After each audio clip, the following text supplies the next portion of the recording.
안녕하세요. 저는 조금 늦게 결혼 생활을 시작하게 된 늦가기 가정주부 구독자입니다.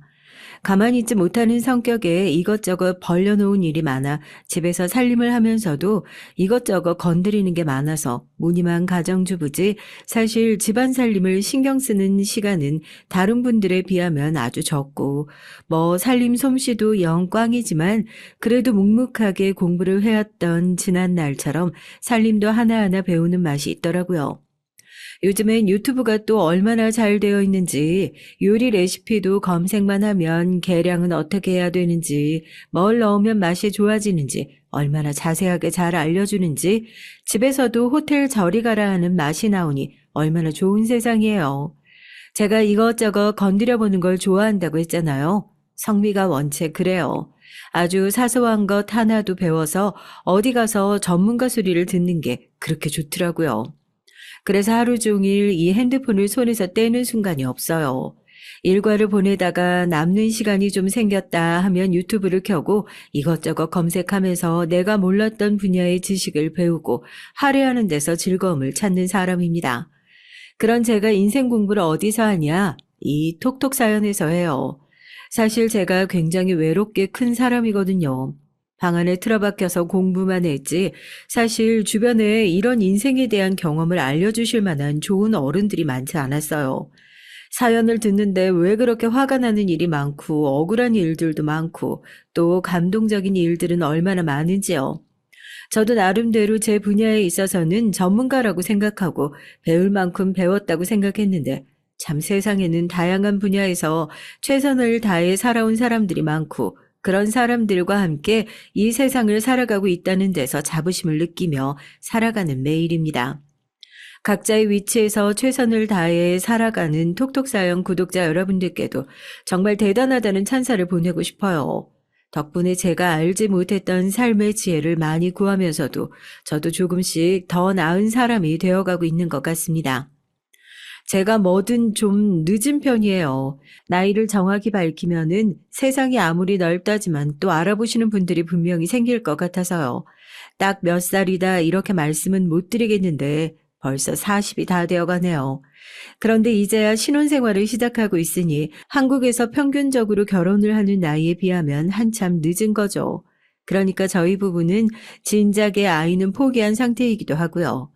최근에 병원에 가니까 너무 노산이라서 이것저것 신경 써야 될 부분들도 너무 많고 선천적으로 제가 아이를 가지려면 신경 써야 하는 것들이 좀 있어서 아쉽지만 남편과 함께하는 즐거운 결혼 생활에만 초점을 두고 살아가 보려고 하는 상황이에요. 결혼은 늦게 해서 그동안은 시댁이라는 단어가 주는 중압감이 그냥 남 일이다 생각하고 살았던 거죠. 주변 사람들이 하시는 말씀을 듣고 요즘에도 결혼을 하면 저런 일을 겪는구나. 하다못해 톡톡 사연을 들어도 시집살이를 평균적으로 저만큼은 하는구나. 이렇게 추측만 했었는데 막상 제가 이런 일을 겪게 되니까 이제 진짜 제가 결혼을 했다는 게 실감이 나더라고요. 더군다나 그렇게 열심히 돌아다니면서 이것저것 배우기 좋아하는 제가 다른 것도 아니고 가방끈, 배움 때문에 이런 기가 막힌 일을 당할 거라고 생각은 해본 적도 없는데 사연을 쓰는 지금도 참 기가 막히기도 하고 별일이 다 있다 싶어서 웃음만 피식피식 나옵니다. 제가 어머니 뱃속에 있었을 때 10달을 다 못 채우고 나와서 어머니가 저를 낳으실 때 그렇게 생각을 했대요. 애가 얼마나 빠르게 크려고 이렇게 성미가 급해서 그 10달을 다 못 채우고 나올까.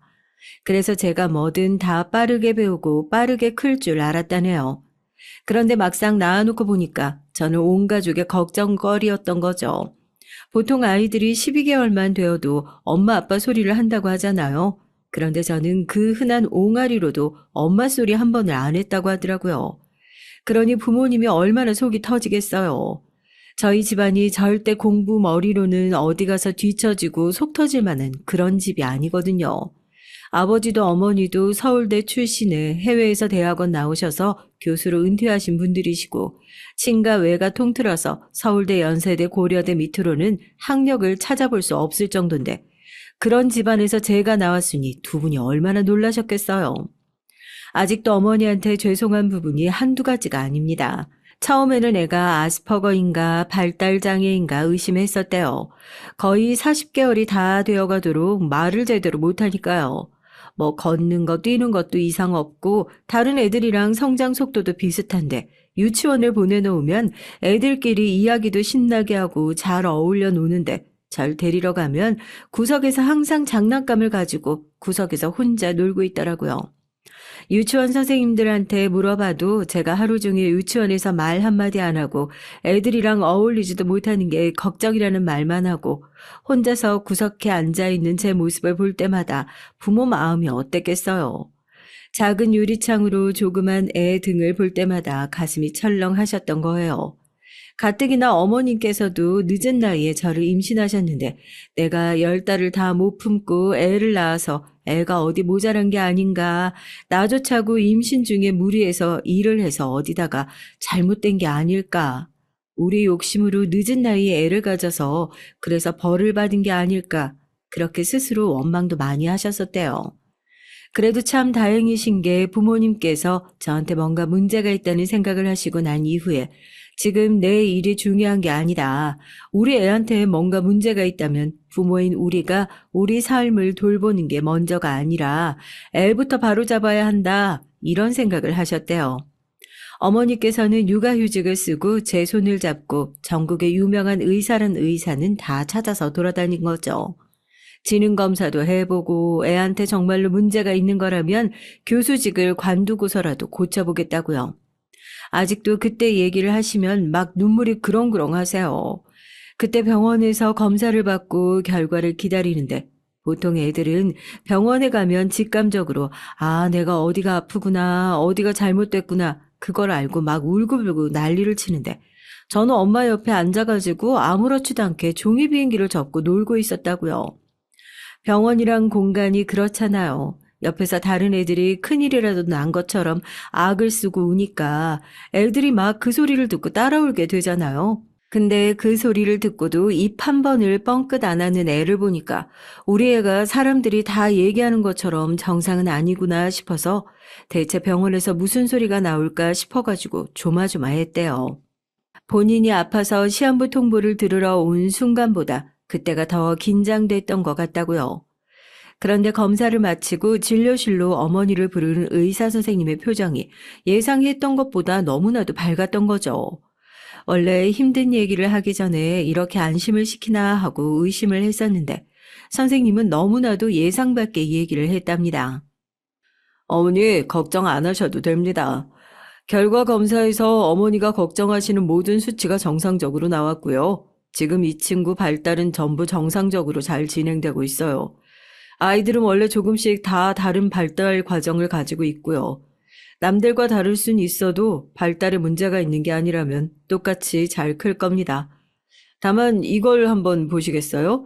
이 아이 같은 경우에는 오히려 고지능군에 속하거든요. 제가 소견서를 써드릴 테니까 지능검사 다시 한번 받아보시겠어요? 그토록 걱정하시던 발달 결과는 정상.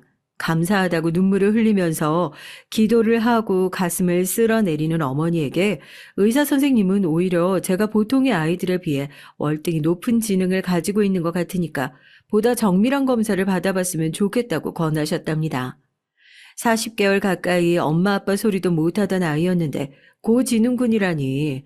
어머니도 그 얘기에 의아했지만 그래도 전문가가 하는 얘기니까 믿어보는 수밖에요. 더군다나 초등학교 입학을 앞두고 있는 상황이니까 선생님이 써주신 소견서를 들고 고지능군 아이들이 영재원 입학을 위해 지능검사를 받으러 간다는 병원으로 찾아가 검사를 받게 됐습니다. 검사 결과를 받아든 어머니는 경악을 했어요. 저도 쓰면서 믿기지가 않는데 그 당시 검사 결과가 요즘 웩슬러 지능검사 기준으로 150 정도니 상위 0.1% 수준이라고 하더라고요.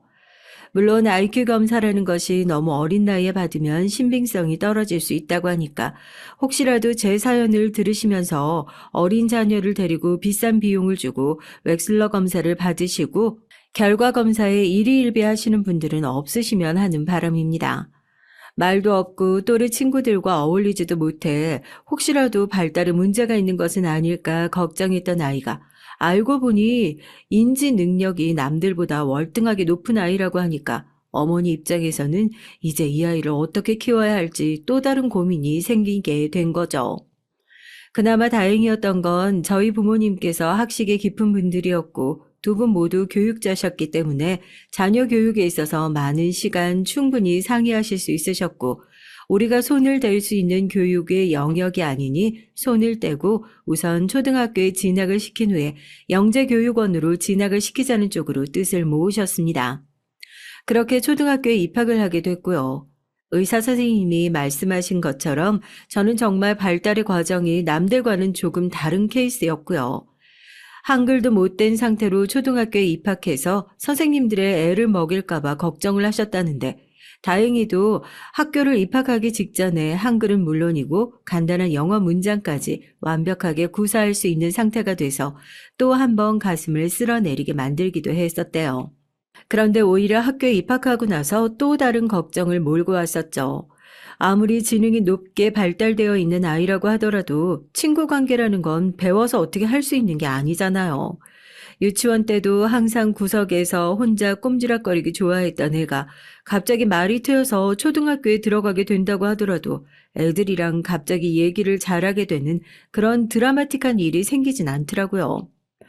어머님 미희가 학교에서 친구들과 잘 어울리지 못하는 것 같아요. 미희가 좋아하는 일에 한번 몰입하면 친구들이 하는 대화에 집중을 잘 하지 못해서 친구들이 미희와 이야기하는 걸 조금 어려워하는 것 같아요.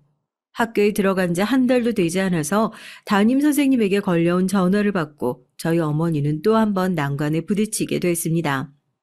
편하게 자라주면 얼마나 좋았을까요? 초등학교 1학년 참관 수업에 들어오신 저희 어머니께서는 쉬는 시간에 다른 아이들이 짝을 지어서 떠들고 자기랑 가장 친한 친구의 손을 잡아 끌고 소개시켜주는 다른 아이들 틈바구니에서 그저 망부석처럼 책상에 붙어 앉아 제가 가장 좋아하는 책을 하염없이 읽고 있는 제 모습을 보고 다른 친구들은 엄마 쟤는 좀 이상한 것 같아. 내가 말을 걸어도 대답도 안 해주고 쟤랑 친해지기 싫어 하고 수군거리는 다른 아이들의 얘기를 듣고 아무래도 아이를 쉽게 키우기는 어렵겠다는 생각을 하셨대요.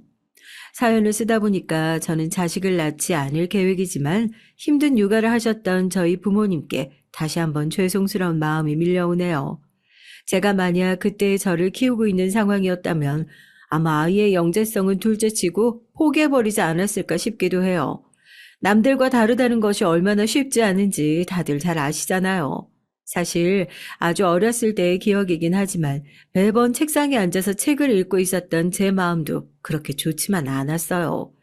친구들과 어울리고는 싶은데 무슨 말을 해야 저 애를 좋아할지도 모르겠고 내가 좋아하는 얘기를 꺼내면 넌 왜 그런 걸 좋아하냐는 표정으로 대화가 뚝뚝 끊기고 그러다 보니까 저도 모르게 자신감이 떨어져서 말을 하지 않게 되고 오히려 쟤는 원래 말이 잘 안 통하는 애야 라는 그 이미지로 앉아서 책이나 읽고 있는 게 훨씬 더 편한 일이라는 것을 너무 어린 나이에 깨달아 버린 거죠. 이대로라면 정말 외톨이로 커버릴 것이 걱정이 되셨는지 부모님은 조금 다른 환경에서 공부를 해보는 건 어떻겠냐고 제안을 해주셨어요. 마침 좋은 기회로 아버지께서 미국 대학에서 교환 교수를 하실 수 있는 기회가 있으셨는데 저도 그렇게 자연스럽게 미국으로 함께 넘어가서 공부를 해보는 게 어떻겠냐고요. 제가 다니던 곳이 외국인 학교이기도 했고 전 세계에서 어느 정도 영재성을 가지고 있는 친구들이 모여있는 곳이라 오히려 저를 이상한 시선으로 보지도 않을 거고 아무도 너를 모르는 곳에서 새롭게 시작하는 것이 설레고 신나지 않겠냐고요. 그렇게 저는 부모님의 일이 정리될 동안 한국에서 1년 반 정도 학교를 더 다니고 부모님과 함께 미국으로 건너가게 됐습니다. 부모님의 말씀대로 그곳에서 제 성격이 많이 밝아진 것 같아요. 제가 처음 학교를 다녀와서 어머니에게 가장 먼저 한 말이 뭔 줄 아세요? 누가 봐도 정말 신난 것 같은 표정으로 그랬대요.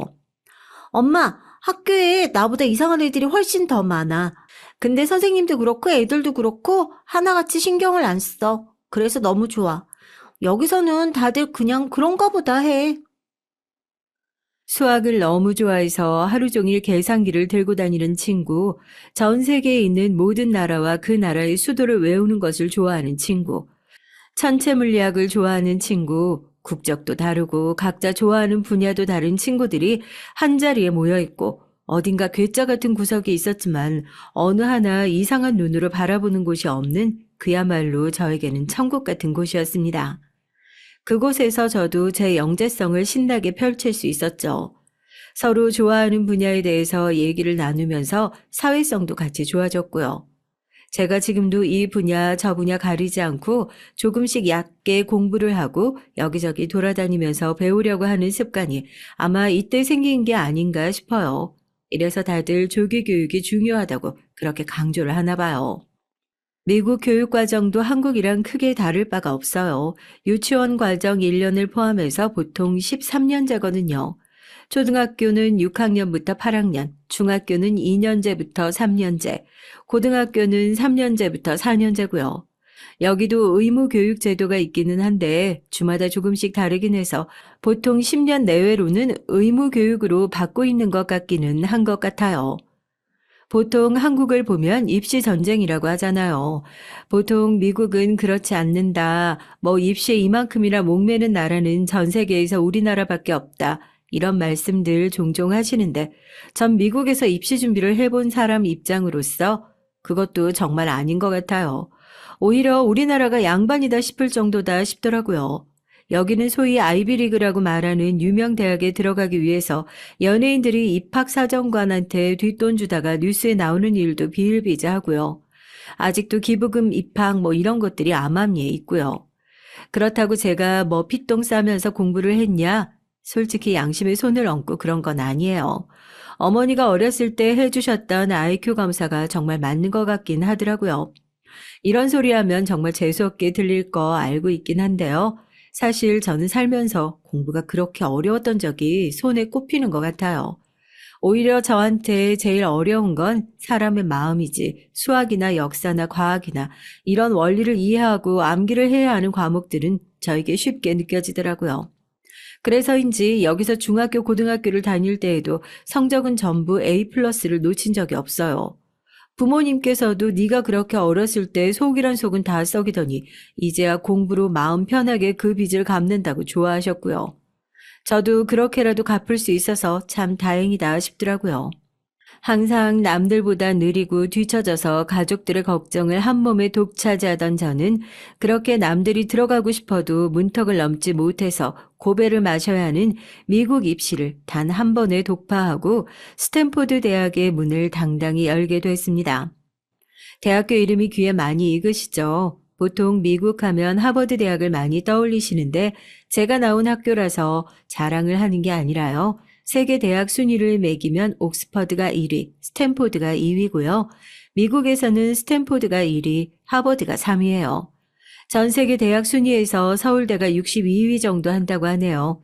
사실 이렇게 순위를 매기는 건 제 취향은 아닌데 이렇게 순위로 보여드려야 제가 얼마나 지독하게 공부밖에 모르던 사람이었는지 알려드릴 수 있을 것 같아서요.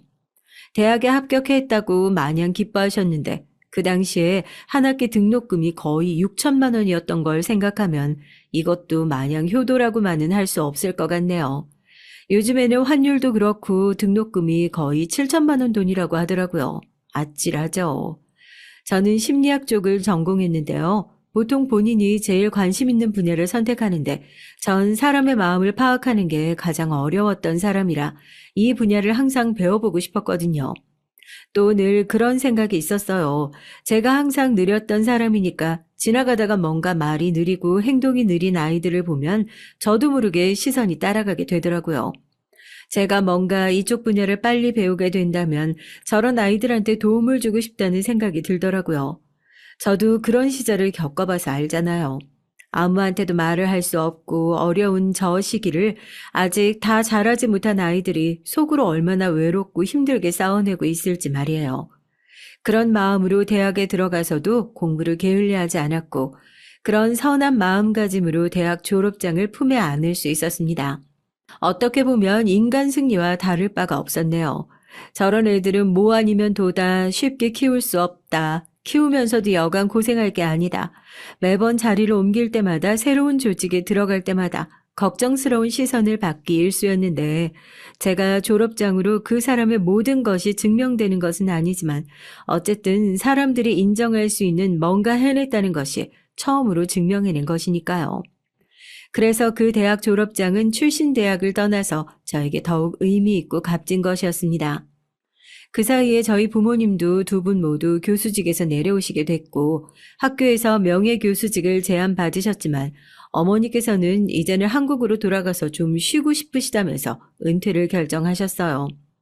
그렇게 긴 타국 생활을 마치고 저희 가족은 다시 그리웠던 고국 땅을 밟게 됐습니다. 떠나올 때는 항상 긴장되고 겉도는 느낌이었는데 그 사이 제가 많이 자랐기 때문이었을까요? 오히려 한국으로 여행을 온 느낌도 들고 새롭고 설레는 마음도 들더라고요. 제가 처음 미국으로 갈 때 나를 아는 사람이 아무도 없는 곳에서 모든 것을 다시 처음부터 시작해보자 하는 마음이었는데 이번에는 오히려 반대로 시작하는 느낌이랄까요? 한국에 들어오고 난 이후에도 저는 취업 자리를 알아봐야 하는 상황이었어요. 저에게는 어떻게 보면 가장 든든한 무기였던 졸업장이 있는 상황이었으니까 당연히 어떤 직장이든 골라갈 수 있는 상황이라고 생각했는데 오히려 제가 들어갈 회사를 더 고르기가 힘들더라고요.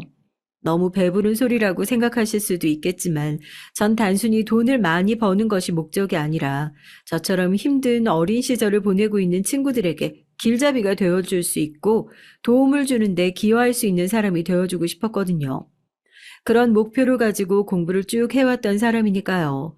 저와 같은 생각을 가진 기업을 찾는 것은 쉽지 않았고 저도 마냥 집에서 완벽하게 같은 가치를 찾겠다는 핑계로 놀 수만은 없는 상황이었어요.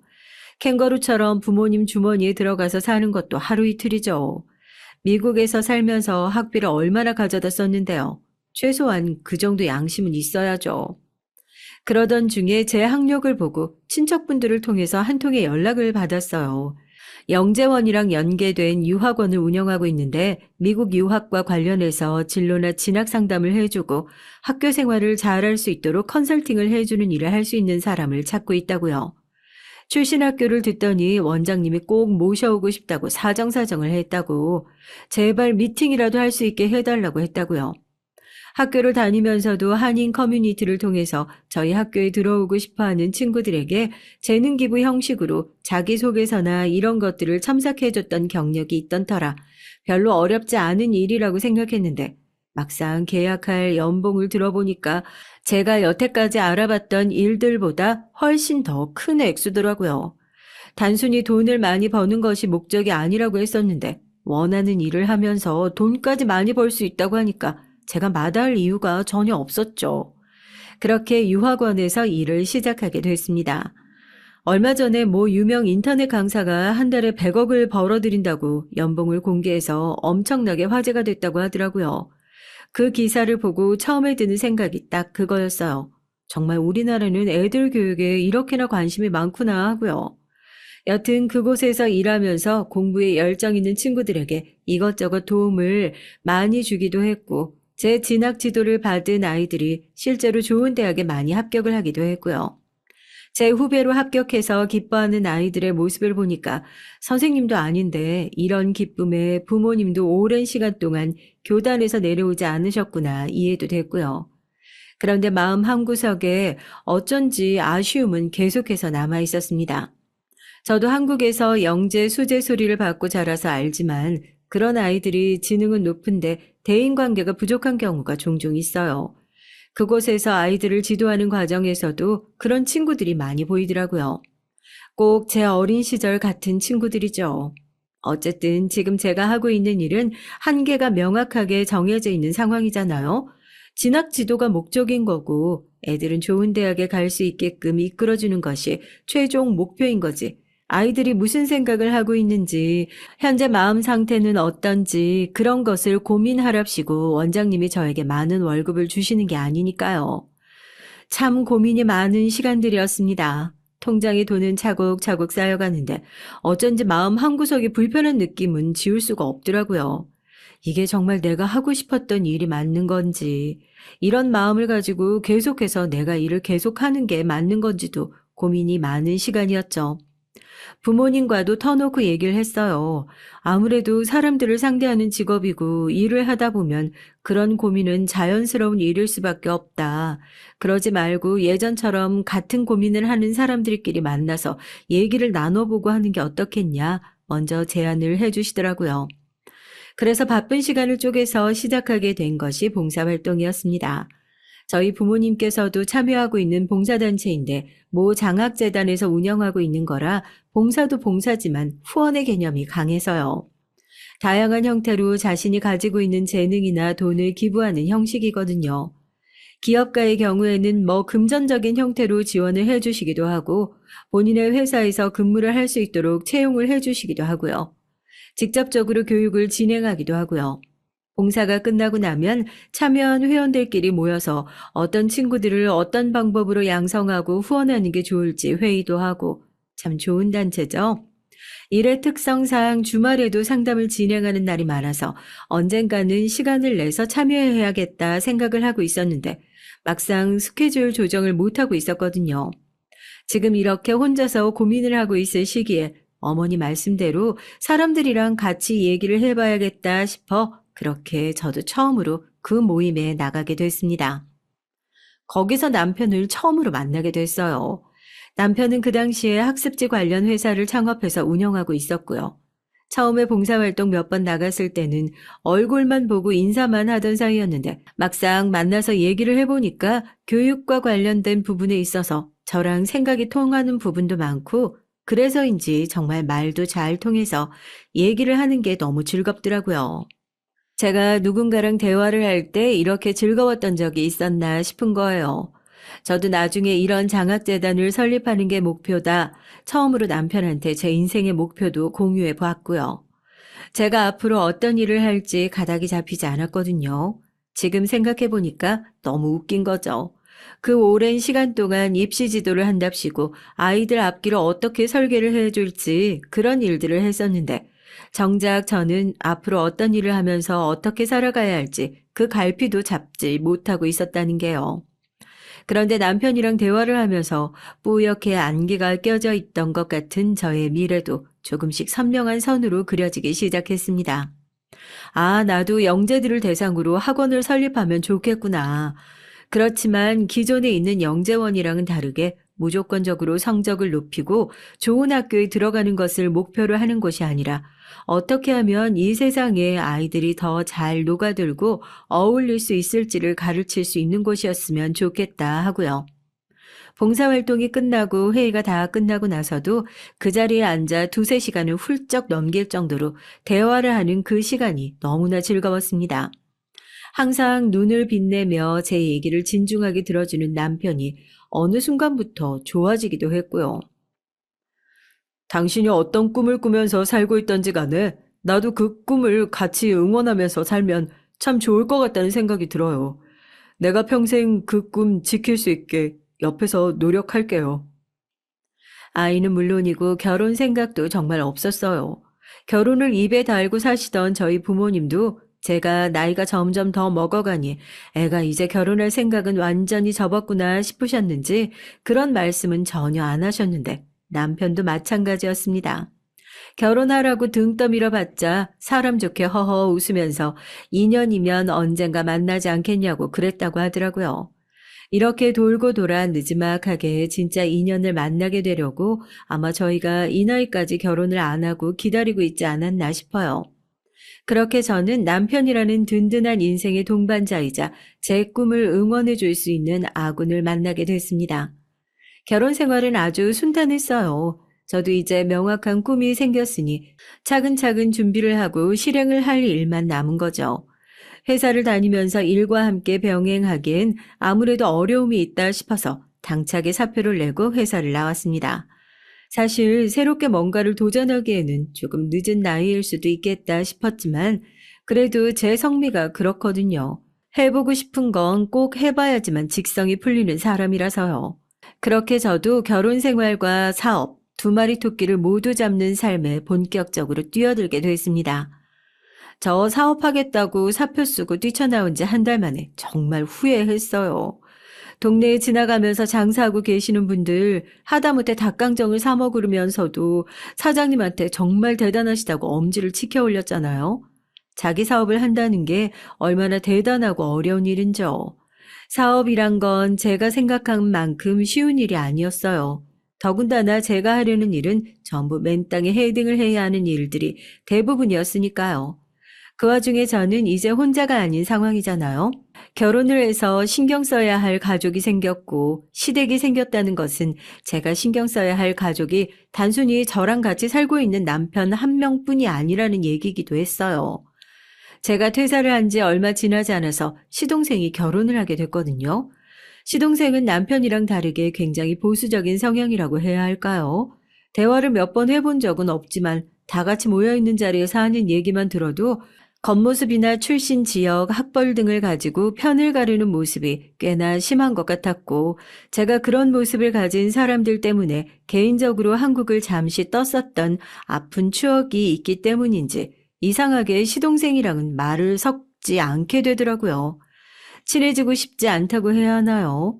훌륭한 며느리 역할을 하려면 시동생이랑도 동서랑도 두루두루 친하게 지냈어야 했는데 우선 전 거기서부터 완전히 망하게 된 거죠. 동서도 뭐 그런 시동생과 별반 다를 바가 없는 사람이었어요. 사람이 본인을 소개하는 자리에서 현재 자기의 위치를 소개하는 게 맞잖아요. 내가 사실 예전에 컨설팅 회사에서 끝발 날리는 사람이었고 앞으로는 장학재단을 운영한 예정이야. 이건 그냥 제 과거와 앞으로의 미래일 뿐이잖아요. 이런 얘기를 하는 게 무슨 의미가 있나 싶은 거죠. 그래서 지금 무슨 일을 하시냐고 물어보는 동서의 물음에 솔직하게 대답을 했습니다. 저 지금 사업을 해볼까 하고요. 집에서 사업 준비하고 있어요. 장학재단 쪽 사업인데 혹시 동서도 이런 쪽에 관심이 있으시면 계획서 페이퍼 좀 보내드릴까요? 제 말에 동서는 그러면 그냥 집에서 지금 놀고 계신 거냐라고 딱 잘라서 얘기를 하더군요. 그것뿐만이게요. 요즘에는 취업준비생, 고시준비생 뭐 하냐고 물어보면 다들 준비생이라고 하더니 그럼 형님은 사업준비생이냐고 은근히 저를 깔보는 말투로 얘기를 하더라고요. 사실 그 자리에서 뭔가 더 해명을 하는 것도 웃기잖아요. 동서가 저한테 물어본 건 제가 지금 무슨 일을 하고 있느냐는 질문이었고 저는 그 질문에 솔직하게 대답해 준 것뿐이었는데요. 그런데 이 오해는 시간이 지나면서 아무래도 점점 눈덩이처럼 불어나게 된 것 같습니다. 대체 동서가 저의 어느 부분을 모자란 사람으로 인식하게 된 건지 모르겠지만 그 어느 순간부터 제가 허황된 꿈을 쫓는 학벌이 딸리는 사람이라고 생각을 한 것 같더라고요. 정확히 기억은 나지 않지만 아마 그때부터였던 것 같아요. 제가 요즘 한국에서 대학 편입을 준비하고 있어요. 이게 무슨 소리냐고요? 그렇게 좋은 세계 대학 3위 안에 들어가는 대학 졸업장까지 받아놓고 무슨 한국에 있는 대학을 다시 입학하려고 하냐고요? 대학원도 아니고 말이죠. 그런데 한국에서 사업을 시작하려고 보니까 발달 심리 과정과 관련된 한국 학위가 있냐 없냐 이 차이가 굉장히 중요한 차이더라고요. 사실 정말 좋은 대학이긴 하지만 때로는 본인의 자리에서 필요한 격식을 갖추어야 하는 때가 있잖아요. 제가 이제 와서 다시 수능 공부를 할 수 있는 것도 말이 안 되는 얘기고 어차피 외국에서 졸업을 한번 하고 들어왔으니까 그 학점을 인정받아서 편입학을 할 수 있다고 하더라고요. 그래서 요즘에는 여기저기 발품을 팔아가면서 이왕이면 서울대학교, 연세대학교, 고려대학교 위주로 편입학을 하려고 좀 알아보고 있었어요. 대학교 팜플렛도 여기저기서 많이 받아오고 또 다른 대학이랑 다르게 서울대학교 같은 경우에는 외국 대학에서 졸업을 하더라도 편입학을 그냥 시켜주는 게 아니거든요. 학교의 자체적인 시험을 통과해야지만 입학이 가능하기 때문에 사업 준비는 잠시 뒤로 하고 집에서는 시험 준비를 하고 있었던 상황이었습니다. 동서네와 저희 집이 좀 가까운 편이에요. 제가 시동생에게 불편함을 느낄 뿐이지 남편과 시동생은 또 서로에게 오랜 시간 좋은 비즈니스 파트너로 있어줬던 터라 결혼 후에도 집끼리 왕래가 잦았거든요. 그러니까 시부모님께서도 저희 집에 오셨다가 이거는 동서네랑 좀 나눠라 하고 뭘 주고 가시기도 하고 반대로 동서네 집에 오셨다가 이거는 저희 집이랑 좀 나눠라 하고 주고 가시기도 하고요. 아마 그날도 그래서 동서가 어머님이 주고 가신 게 있어서 오후에 잠깐 들리겠다 연락이 와 있는 상황이었습니다. 제가 아무리 늦가기 가정주부라고는 하지만 집이야 항상 어느 정도는 깔끔하게 청소를 해놓고 살고 있는 사람이고, 그래서 동서가 온다고 다급하게 집을 치우거나 그런 불량한 짓은 절대 하지 않거든요. 그냥 늘 그렇듯이 식탁에서 공부를 하다가 동서를 반갑게 맞아줬습니다. 시집 온 지 얼마 안 된 동서는 아직도 제가 많이 어색한 모양이더라고요. 어머님이 이걸 전해주시라고 했다면서 쇼핑백을 식탁에 올려둔 동서의 시선이 식탁 위에 올려져 있던 대학교 리플렛들에 잠시 멈췄습니다. 그때 차라리 제가 사실은 대학을 여기를 나왔고 지금은 사업을 준비하면서 필요해서 편입학 시험을 준비 중이다. 속 시원하게 얘기를 했으면 오해가 쌓이고 일이 여기까지 커지는 일이 없었을 것 같은데요. 동서는 제가 공부하고 있는 게 뭔지 힐끗 쳐다보더니 지금 영어 공부하시는 거냐고 묻더라고요.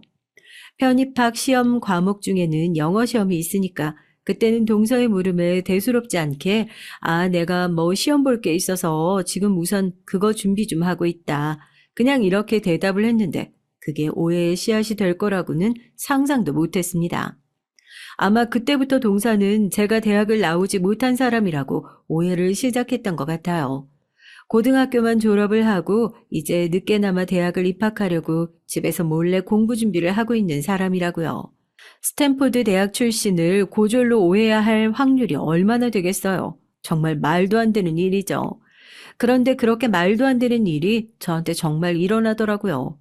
제 얘기 미주알 고주알 하는 거 좋아하지 않는 제가 적극적으로 해명을 안 한 게 그게 탓이라고 한다면 탓일 수 있겠지만 설마 이렇게까지 사람을 무시하고 편가르게 하는 인간들이랑 제가 한 가족으로 살고 있을 줄이라고는 상상도 하지 못했거든요. 제가 왜 그런 오해를 하기 시작했냐면요. 그 뒤부터인가요? 가족 모임으로 식구들이 다 같이 모이는 자리에서 동서가 은근히 저를 무시하는 듯한 태도를 보인다고 해야 하나요?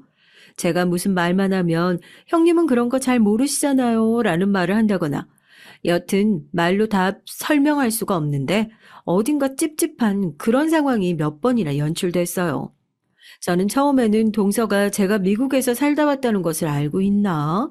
그래서 이런 문화를 잘 모른다는 뜻으로 얘기를 한 건가 했었거든요. 예를 들어서 이런 식이에요. 가족들이 다 같이 미술관에 초대받아 가서 작품을 보고 얘기를 하는데 저도 당연히 작품을 보고 느끼는 점이 있어서 이 작품을 처음 보니까 느낌이 어떻다, 화풍이 어떤 것 같다. 물론 작가에 대해 깊이 아는 건 아니지만 딱 보이는 것만 가지고 그렇게 얘기하는 건 얼마든지 가능하잖아요. 그렇게 얘기를 하면 동서가 웃으면서 그러는 거예요. 형님이 잘 모르셔서 그러시나 본데 이건 이거고 저건 저거예요 하고요. 솔직히 기분이 나쁘지 않았다면 거짓말이죠. 하지만 제 성격이 원래 그렇잖아요. 모르는 걸 배우는 데 있어서 그게 어떤 방식이라고 하든지 부끄러워하는 성격은 아니거든요. 제가 미술 쪽에 있어서는 원래 무지하기도 하고 작가를 잘 알지 못하는 상태에서 그림을 잘 볼 수 있는 것이 아닌 게 사실 맞으니까 그랬냐고 나는 잘 몰랐다고 알려줘서 고맙다고 그렇게 인사를 하고 마는 거죠. 그냥 덕분에 내가 몰랐던 좋은 지식 하나 더 생겼구나. 그렇게 웃으면서 넘어가고 마는 거예요. 그때까지만 하더라도 동서의 성격이 본인이 아는 걸 남한테 뽐내는 것을 굉장히 좋아하는 성격이구나. 딱 그 정도까지만 생각했거든요. 설마 저 모든 발언들이 저를 무시하고 깔보기 위해서 했던 그런 악독한 의도를 담고 있는 말이라고는 생각하지 않았어요. 제가 너무 주변에 있는 사람들을 좋게 보고 있었나 봐요. 말 속에 그런 가시가 박혀 있을 거라고는 입을 열면 그렇게 상상도 못할 독이 뿜어져 나올 거라고는 정말이지 꿈에도 몰랐습니다. 제가 저를 무시하는 동서의 태도를 의심이 아닌 확신으로 깨닫게 된 것은 얼마 되지 않았어요. 그게 바로 제가 톡톡 사연에 사연을 제보하게 된 계기이기도 하고요. 얼마 전에 저희 가족은 동서네 부부와 함께 고급 레스토랑에서 저녁 식사를 하게 될 일이 있었어요. 저희 남편 회사에 좋은 일이 있었거든요. 다 같이 축하하면 좋겠다고 해서 남편이 특별하게 만든 자리였는데요. 식사 자리 시작부터 동서가 좀 불퉁거리긴 했어요.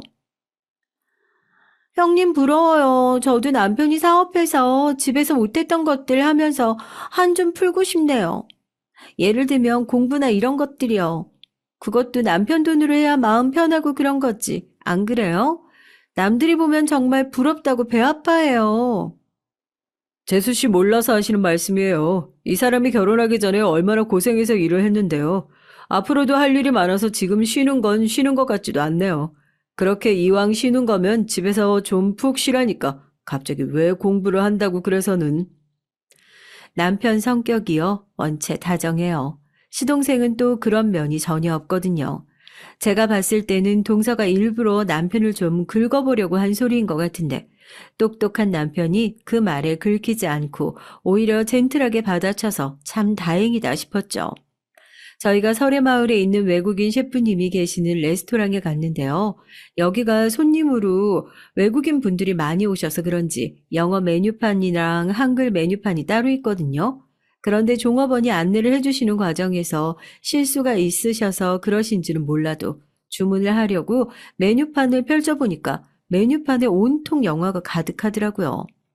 저야 빼곡하게 영어로 써 있는 종이를 봐도 그냥 한글 읽히듯이 술술 읽히니까 불편함이 전혀 없었죠.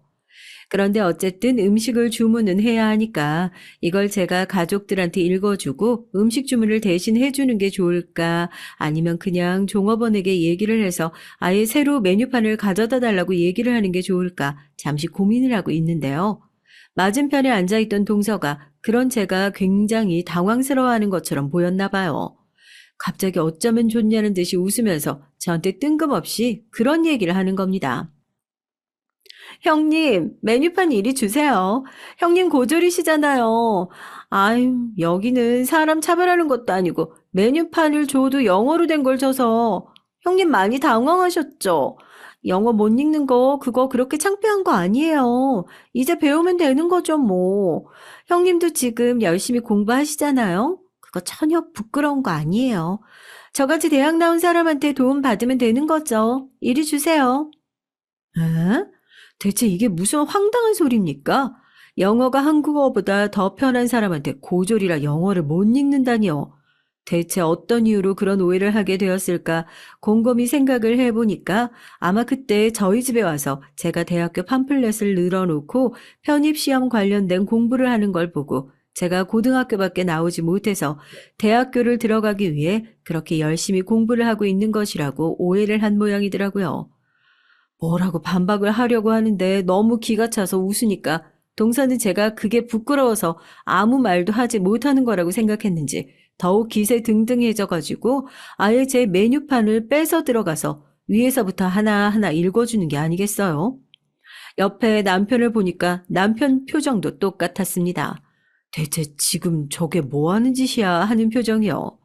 시동생은 형수님 정말 고등학교까지밖에 나오지 않은 거냐고 화들짝 놀라서 얘기를 하고요. 형님 보세요. 여기는 셰프의 추천 요리라는 거고요. 보자, 여기는 코스 요리. 형님 코스 요리가 뭔지는 아시죠? 순서대로 하나하나 나오는 요리고요. 오늘 코스 요리는 오리 스테이크. 아, 여기 야채구이. 형님 어차피 이런 거 봐도 잘 모르시잖아요. 이런데도 잘 안 와보셨죠? 저희 부부는 여기서도 외식 자주 해서 제가 알아서 시킬게요. 한 번도 어디 가서 학력 가지고 뻐긴다고 하죠. 그렇게 자랑을 해본 적이 없었는데 이런 식으로 자랑을 하게 될 거라고는 상상도 못했습니다. 저는 웃으면서 동서의 손에서 다시 메뉴판을 확 빼서 들었어요. 어안이 벙벙한 표정으로 저를 쳐다보는 동서의 어깨에 팔을 두르고 저는 메뉴판을 보면서 동서에게 다시 하나하나 짚어주었죠. 동서, 셰프의 추천 요리는 오늘 운영하지 않는다고 메뉴판에 써 있잖아. 왜 하나만 보고 둘은 못 보지? 동서가 읽은 건 2인 코스 요리야. 우리는 2인 이상이라서 이 코스 요리는 시키지 못하고 송아지 안심 스테이크가 메인인 코스 요리나 모든 해산물이 메인인 코스 요리 중에서 선택해서 시켜야 하는 거야. 이런 데를 잘 안 와본 건 동서인 것 같은데? 나 여기 셰프님이랑 친분 있는 사이라서. 그리고 다른 걸 떠나서 동서 발음이 너무 안 좋다. 영어를 어디서 배웠는지 모르겠는데 그 선생님이 너무 별로인 것 같네. 유학파 아니고 국내파지? 영어는 제대로 읽을 수 있는 거 맞고? 혹시 영어 다시 배우고 싶은 생각 있으면 종종 우리 집 들러.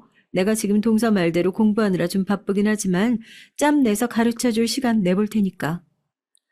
유창하게 메뉴판을 읽어 내려가면서 메뉴를 설명해주는 제 모습에 시동생과 동서 모두 깜짝 놀랐죠. 소위 콩글리시라고 하잖아요. 영어를 한국식으로 발음하는. 저도 항상 콩글리시로 발음을 했었거든요. 한국에서 혀 꼬아서 발음해봤자 어디 가서 잘난 척한다는 소리만 듣지 좋은 얘기 못 들으니까요. 그래서 제 발음이 그렇게 좋은 걸 아무도 몰랐던 거예요. 다들 깜짝 놀라서 이게 무슨 일인가 싶어 했죠. 아무 말도 하지 않고 동서를 비웃고 있는 저 대신에 이번에는 저희 남편이 나서줬습니다. 재수 씨가 지금 누구한테 영어 발음을 지적하고 영어 아냐고 물어본 줄 아세요? 이 사람 초등학교 이후에 미국에서 쭉 살았던 사람이에요. 장인어른 장모님 두 분 다 교수시고 미국에 같이 계셨고요. 이 사람 스탠포드 대학 출신이에요. 그런 사람한테 영어를 아냐니, 그게 무슨 소리예요? 네? 스탠포드요? 아니, 미국에 있는 그 스탠포드 말씀하시는 거예요? 그럴 리가 없는데. 아니, 형님, 지난번에 분명히 집에 갔을 때 식탁에서 영어 공부하고 계셨잖아요. 아니, 그럼 식탁 위에 있었던 그 대학교 팜플렛들은 다 뭔데요? 고졸이라고 대학 들어가려고 준비하고 계셨던 거 아니었어요? 내가 지금 논다고 했지, 뭐 동서가 물어보면 옛날에 스탠포드 나왔다, 스탠포드 출신이다, 이런 것까지 구구절절 얘기를 다 해줘야 돼? 학력 가지고 위아래를 따지는 동서 같은 사람이 문제인 거지. 스탠포드까지 나와놓고 나서도 학력 가지고 떵떵거리지 않는 나 같은 사람이 문제인 건가? 지금 동서 그 얘기만 들어보면 마치 내가 좋은 대학을 나오고 나서도 그걸 밝히지 않아서 동서를 속인 것처럼 들리는데, 동서 분명히 얘기해두지만 학벌로 사람 평가르고 그러는 거 그거 되게 없어 보이는 짓이야. 난 뭐 하나 가지고 평가리는 사람들 보면 그런 생각이 들더라고. 아, 이 사람은 내세울 게 이것밖에 없는 사람이거나 아니면 이거에 콤플렉스가 있는 사람이구나. 동선 어느 쪽인가 해서 봤더니 콤플렉스가 있는 사람인 것 같더라. 동서 서울대 출신이 아니라 서울대 학원 출신이라며? 학력 속인 거 시부모님께서도 알고 계셔? 제가 쏘아붙이자 동서는 얼굴이 새빨개져서 저에게 잘못했다며 사과를 하더라고요. 알고 보니 학력에 엄청난 콤플렉스를 가지고 있었던 건 오히려 동서 쪽이었습니다. 서울대학교를 나왔다고 그렇게 자랑을 하고 다니더니 알고 보니 인서울대학교를 나온 건 맞지만 서울대학교가 아닌 다른 대학이었고 서울대학교는 대학원 출신이라고 하더라고요. 저희 부모님 두 분이 모두 서울대학교 출신이라 동문회에 전화 한 통이면 알아볼 수 있는 뻔한 거짓말이 들통난 거죠. 뭐 이런 에피소드가 있었다고 해서 굳이 가족의 치부를 고자질하고 그런 진흙탕 싸움까지는 가지 않았습니다. 그러나 저의 숨기지도 않았던 학력 고백으로 인해서 집안의 서열은 이번 기회에 확실하게 정리가 된 것 같네요.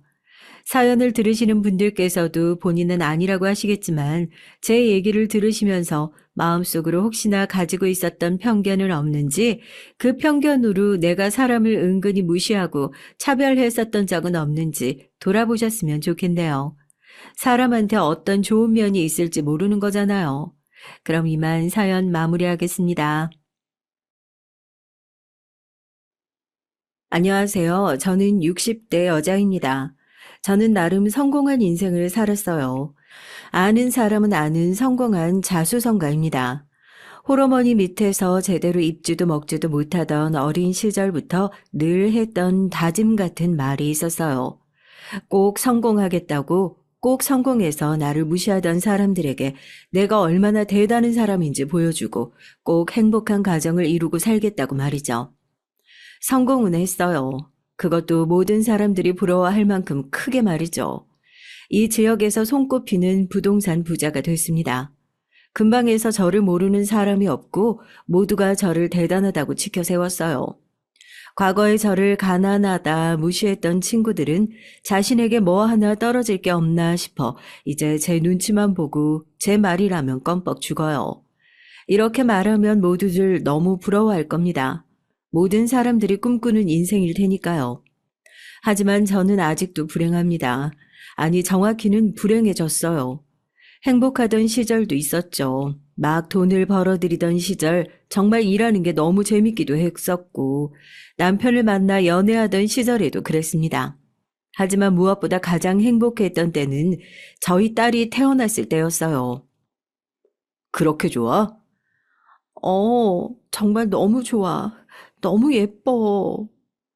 어릴 때부터 나는 결혼도 일찍 할 거고 이쁜 딸 하나 낳아서 나는 못한 거 다 시켜주면서 키워야지라고 생각했었거든요.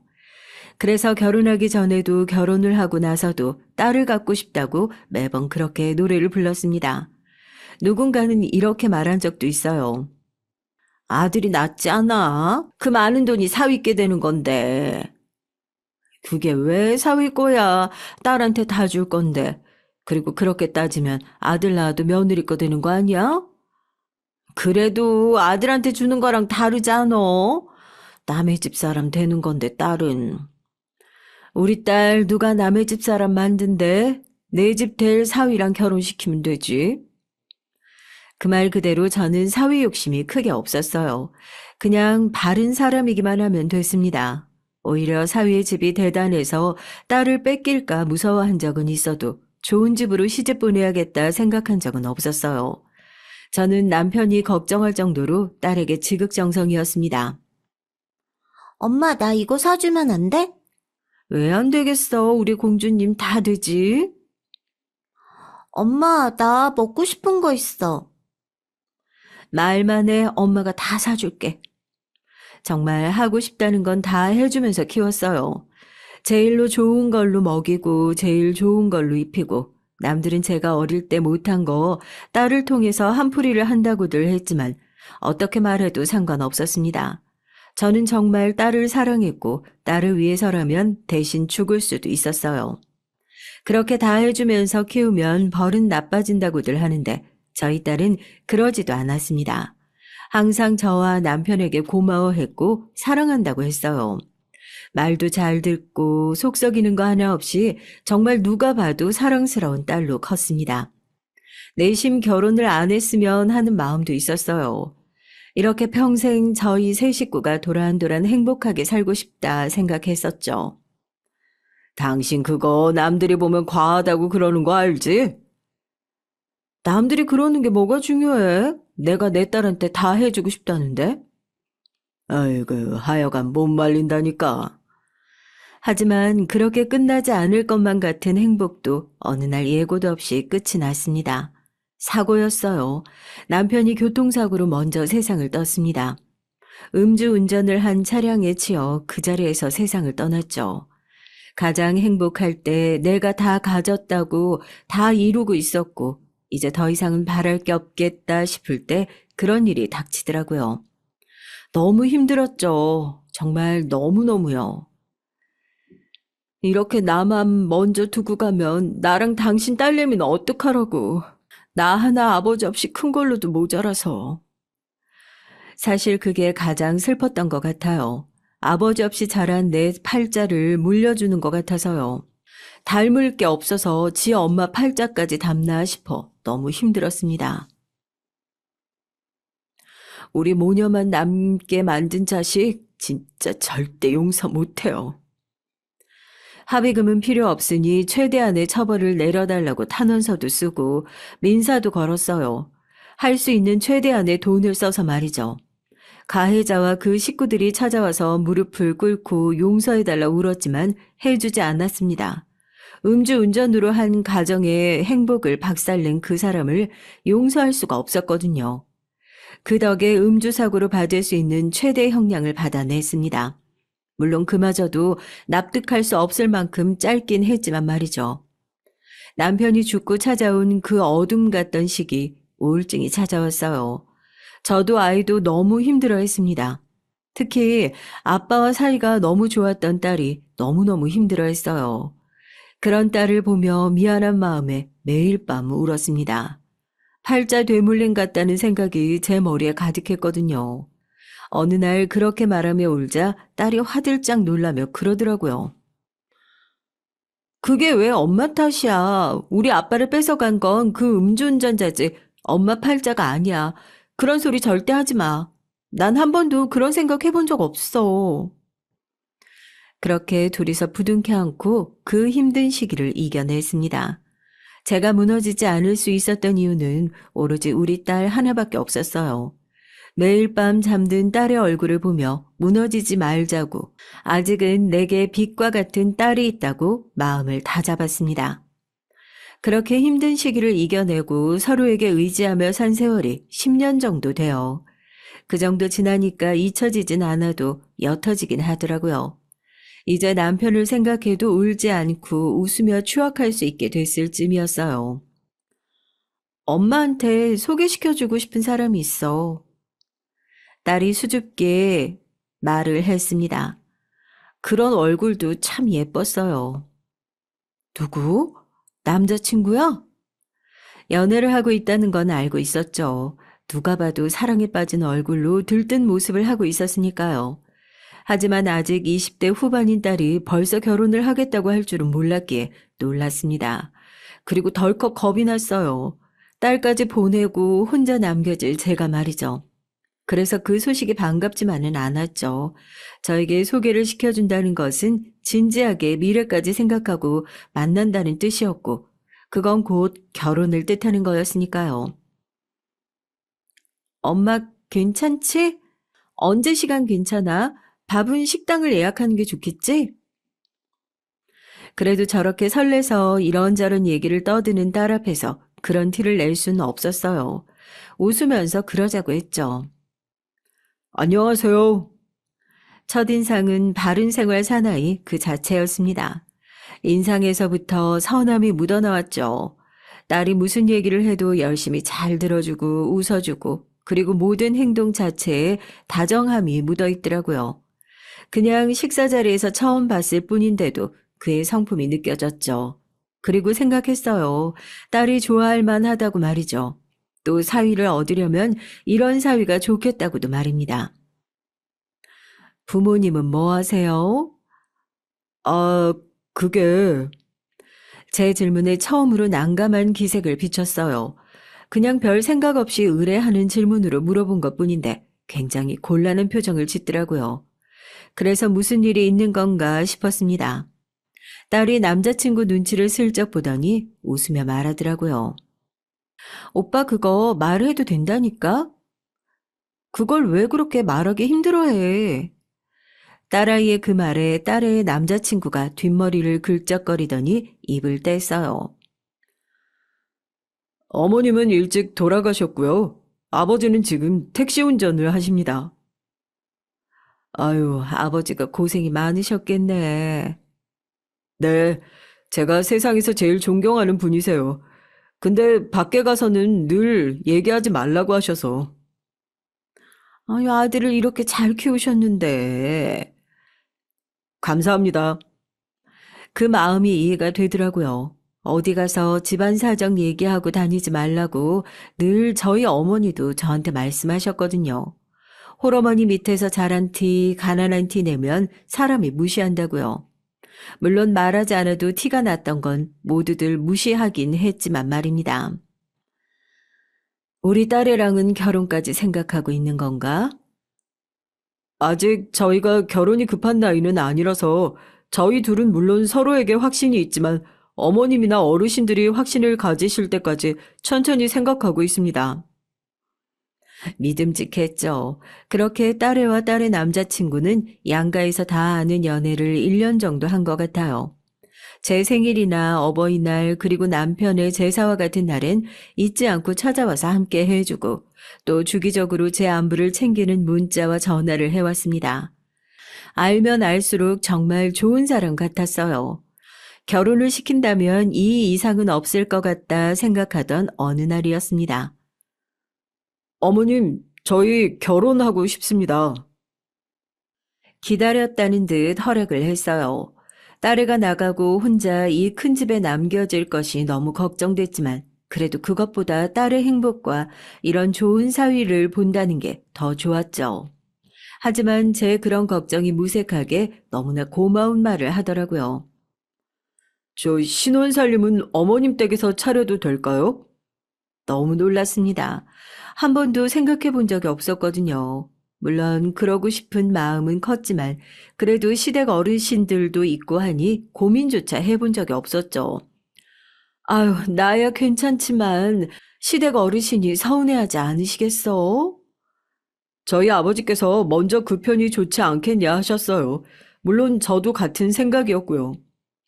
듣자 하니 시댁 어르신은 본인은 혼자 오래 지냈지만 저는 평생을 딸과 지내왔는데 떨어지는 게 쉽지 않으실 거라고 괜찮다 하시면 그곳에서 신혼살림을 시작하는 것도 좋지 않겠냐 먼저 얘기를 꺼내셨다고 하더라고요. 정말 감사하다고 생각했습니다. 그리고 복받았다 생각했죠. 오죽하면 남편이 저희 모녀를 위해 보내준 거라고 그렇게 생각을 했어요. 그렇게 두 사람은 부부가 됐습니다. 신혼살림은 저희 집에 차렸어요. 혹시나 불편하면 어떡하나 하는 마음에 최대한 방해하지 않으려고 노력했습니다. 하지만 그런 제 노력을 무슨 그런 고민을 하냐는 듯 딸아이의 부부는 시도 때도 없이 저를 찾았어요. 처음에는 내가 서운해할까봐 일부러 그러나 싶어서 너희 편한 대로 나 신경 쓰지 않아도 된다 했지만 그게 좋고 편하다고 하더라고요. 밥을 먹을 때도 공연을 보러 갈 때도 쇼핑을 할 때도 저와 함께 했습니다. 덕분에 너무 즐거웠고요. 그리고 행복했습니다. 남편이 죽고 얼마 만에 누리는 행복인가 싶을 정도로 행복했어요. 그렇게 꿈만 같은 시간들이 이어졌습니다. 그런데 딸에는 고민이 있는 듯 보였어요. 딸이 울 것 같은 얼굴로 털어놓더라고요. 결혼하고 1년이 지났는데 피임도 하지 않는데 임신이 되지 않아서 병원을 찾아갔더랍니다. 제가 왜 혼자 갔냐 다그치니 별일 아니면 엄마 걱정하게 될 게 싫었다나요? 아무튼 그래서 병원에서 이것저것 검사를 받았는데 선천적으로 자궁이 좀 약하게 태어나서 임신이 힘들 수도 있다는 얘기를 들었대요. 내막이 약한 편이라 착상이 잘 안 될 것 같다고요. 엄마, 어떡해? 나 임신 못할 수도 있대. 아휴, 괜찮아, 괜찮아. 아, 뭘 그런 걸 가지고 그래. 요즘은 의술이 좋아져서 할 수도 있어. 그리고 아이 없으면 뭐 어때? 지금처럼 행복하게 살면 되는 거지. 말은 그렇게 했지만 저도 심장이 쿵 하고 떨어지는 것 같았어요. 그리고 심란했습니다. 저야 괜찮다고 하지만 딸애와 사위에게는 다른 문제일 수 있으니까요. 특히 사위가 많이 신경 쓰였어요. 하지만 사위는 그 사실을 알게 됐을 때 정말 아무렇지 않은 얼굴로 그러더라고요. 그게 왜? 그게 왜냐니? 내가 임신을 못할 수도 있다는데 자기 괜찮아? 정말 아무렇지도 않아? 그게 무슨 상관이야. 아이 있으면 좋지만 없다고 큰일 나는 것도 아닌데. 없으면 없는 대로 우리끼리 행복하게 살면 되지. 뭐 큰일도 아닌 거 가지고 그렇게 며칠을 싸잡고 고민하고 힘들어했어? 아이고. 정말 너무너무 고마웠습니다. 사위가 그렇게 아무렇지 않게 대해주자 딸도 그전보다 훨씬 마음이 편한 듯 보였고요. 사위를 몰래 불러다가 말했어요.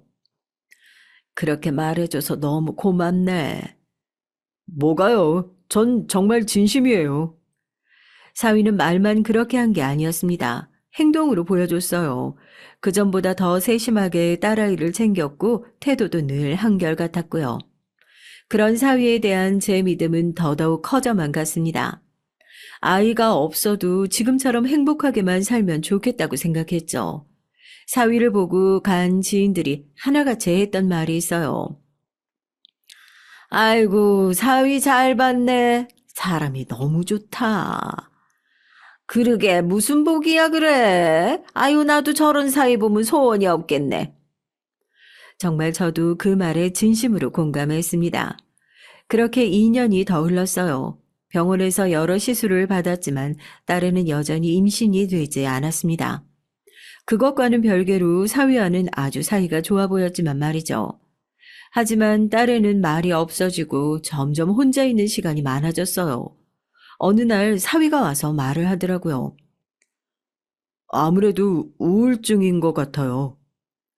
예상은 했지만 애써 외면하며 부정하고 있던 사실이었습니다. 사위의 말에 눈물이 날 것 같은 기분을 참으며 말했어요. 자네가 생각해도 그렇지. 나도 그래. 여기저기 물어보니까 환경을 바꾸는 게 도움이 좀 되기도 한다고 해서 이사를 가보는 게 어떨까 싶어서요. 이사를? 네, 둘이서 한번 살아보게요. 다시 신혼으로 돌아간 느낌도 들게. 서운한 마음보다도 저렇게 정신적으로 불안정한 아이를 제 곁에서 떠나보낸다는 게 마음에 걸렸어요. 그래서 처음에는 반대했죠. 하지만 나아지지 않는 아이의 상태를 보며 점점 사위의 말이 맞을 수도 있겠다는 생각이 들었습니다. 무조건 끼고 있는 것만이 능사는 아니라는 생각이 들었죠. 그래, 나가서 둘이 한번 살아봐. 엄마 외롭잖아. 아유, 엄마 너 없이도 여기저기 여행도 다니고 그래 보자 좀. 딸애도 아마 제 말이 거짓말인 줄 알았을 거예요. 하지만 뭔가 노력이라도 해봐야겠다는 생각을 했는지 그러겠다고 하더라고요. 그리고는 정말 노력하는 듯 보였습니다. 나가서 살 집을 보러 다니고 그 안에 인테리어들을 상의하고 가구들을 고르면서 기분이 조금 좋아지는 것처럼 보였어요. 엄마 정말 혼자 괜찮겠어? 얘가 지 엄마를 뭘로 보는 거야? 아니, 네 엄마 자수성가한 사람이야. 아기랑 토끼 하나로 여기까지 온 사람인 거 몰라? 그치. 우리 엄마 대단한 사람이지. 그렇게 딸내 부부는 독립을 했습니다. 원래도 큰 집이었지만 딸내 부부가 나가고 나니까 너무 크더라고요. 그래서 저도 좀 더 작은 집으로 이사를 할까 생각도 했지만 언젠가 다시 돌아올 거라던 딸내 부부 말이 생각나 그냥 지내기로 했어요. 물론 같이 살 때보다 교류가 없어지긴 했지만 그래도 일주일에 한 번은 만나 같이 밥을 먹고 여전히 사이좋게 지냈습니다. 사위의 판단이 맞았는데 딸애는 그전보다 혈색도 기분도 좋아 보였어요. 자네 생각이 맞았던 것 같네. 애 기분이 좋아 보여. 네, 집에서도 좀 더 많이 웃어요. 너무 다행이죠. 그렇게 말하며 딸아이를 보는 사위의 얼굴을 보며 이제 정말 나만큼 우리 아이를 사랑해주는 사람이 있구나 마음속 깊이 든든함을 느꼈습니다. 그래서였을까요? 제가 잠시 딸아이에게 신경을 쓰지 않았던 것 같아요. 사실 하던 일이 바빠진 탓도 있습니다. 딸아이가 없는 시간이 적적하고 마음이 허해서 이것저것 정신없이 일을 벌려둔 게 한 번에 몰아쳐서 정말 말 그대로 눈꽃을 새 없이 바빴어요. 어느 날은 딸에게 온 문자도 뒤늦게 보고 늦은 답장을 할 만큼 말이죠. 그전보다 연락은 뜸했지만 사위가 주기적으로 딸의 상태를 저에게 알려줬기 때문에 안심했어요. 그리고 점점 좋아지는 것 같다던 사위의 말을 정말 철석같이 믿었죠. 이제는 딸의 없는 집도 어느 정도 적응이 됐다 느껴지던 어느 날이었습니다. 새벽 2시 사위에게서 전화가 왔어요. 시간이 시간인지라 불길한 마음이 들 수밖에 없었죠. 그렇게 긴장을 잔뜩 하고 전화를 받았어요. 저도 모르게 목소리가 살짝 떨렸던 것도 같네요. 이 시간에 무슨 일인가? 어머님, 진영이가, 진영이가. 진영이는 제 딸의 이름이었죠. 아무 말도 하지 못하고 진영이 이름만 불러대는 사위 목소리에 이제는 온몸이 떨려오는 듯 했습니다. 진영이가 왜? 저도 모르게 큰 소리가 나갔어요. 그 뒤에 사위가 한 말은 아마 죽을 때까지 잊지 못하겠죠. 진영이가 목을 매달았어요. 그 뒤로는 잘 기억이 나지 않습니다. 무슨 정신으로 옷을 갈아입고 무슨 정신으로 병원을 향했는지요. 정신을 좀 차려보니까 저는 제 딸의 빈수 앞에 검정색 한복을 입고 서 있었어요. 괜찮아지고 있다고? 그랬다고 하지 않았나? 멍하게 중얼거리는 제게 사위가 울며 대답했어요. 저도 그런 줄 알았어요. 그랬습니다. 제 딸은 세상을 떠났어요. 그것도 제 손으로 직접 목숨을 끊었죠.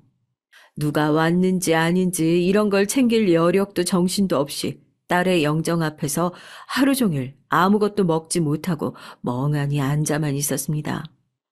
눈물도 나오지 않았어요. 그냥 이 현실이 현실 같지 않게 느껴졌습니다. 그렇게 아무것도 하지 못하고 앉아만 있는 저를 챙기고 저 대신 손님들을 맞이하고 모든 뒷정리를 한 게 사위였어요. 본인도 제정신이 아닐 텐데 말이죠. 뭐라도 좀 드셔야죠. 아니면 이러다 쓰러지세요. 차라리 그랬으면 싶어. 할 수만 있다면 그러고 싶었습니다. 현실이 너무 믿겨지지 않고 버거워서 도망치고 싶었어요.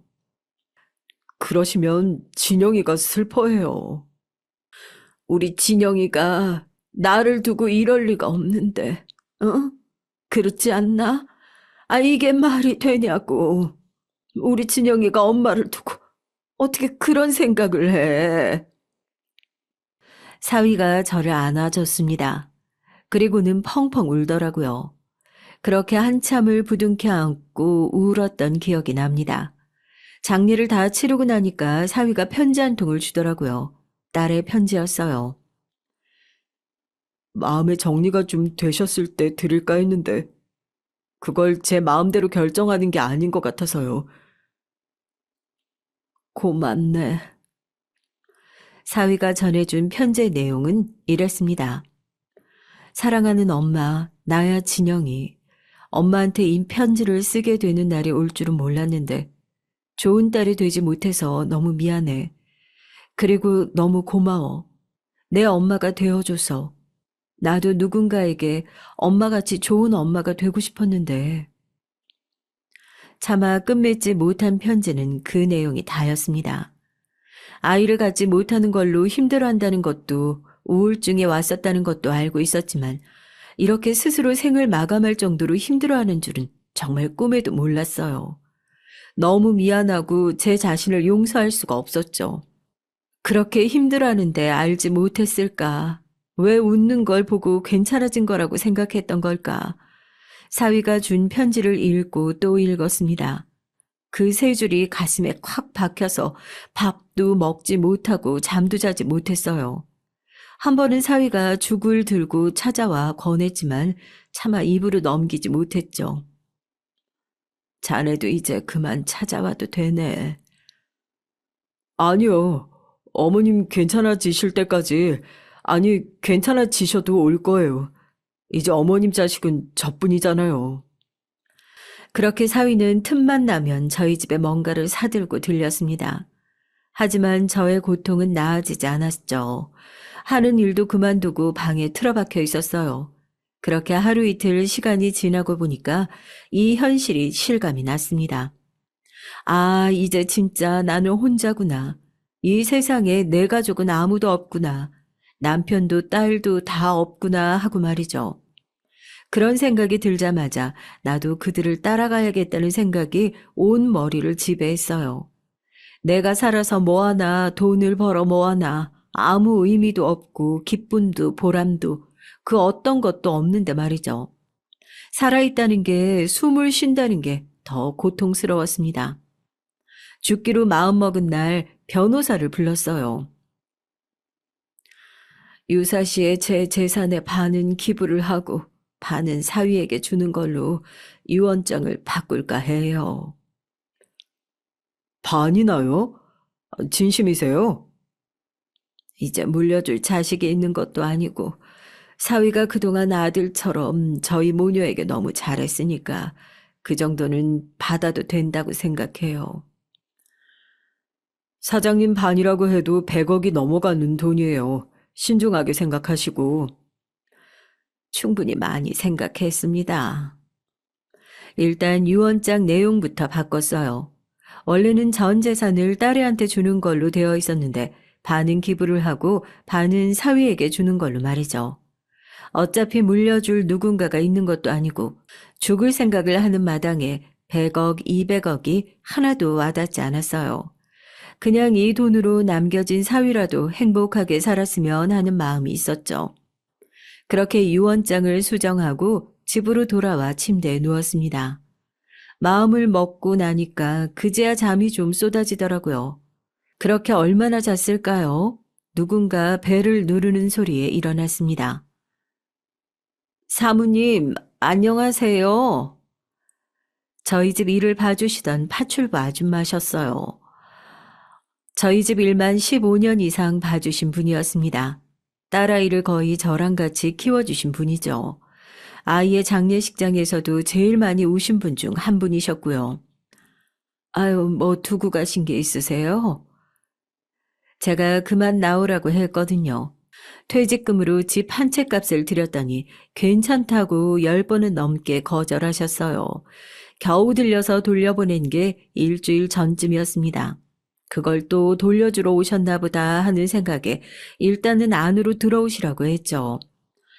그냥 받으셔도 돼요. 그만큼 충분히 열심히 일하셨어요. 제가 어디 돈 쓸 곳이 있는 것도 아니고 그냥 괜찮으니까 받으세요. 에이, 그럼 반만 받을게요. 아유, 이건 너무 과해서 하면서 아주머니께서 봉투를 주시더라고요. 평소에 성품이 느껴지는 그의 행동에 설핏 웃으며 봉투를 돌려받았습니다. 이 돈도 어디 기부하는 데 써야겠다 생각하면서요. 그런데 봉투를 건넨 아주머니가 더 할 말이 있는 듯이 안절부절 못하더라고요. 말을 꺼내기 힘들어 보였습니다.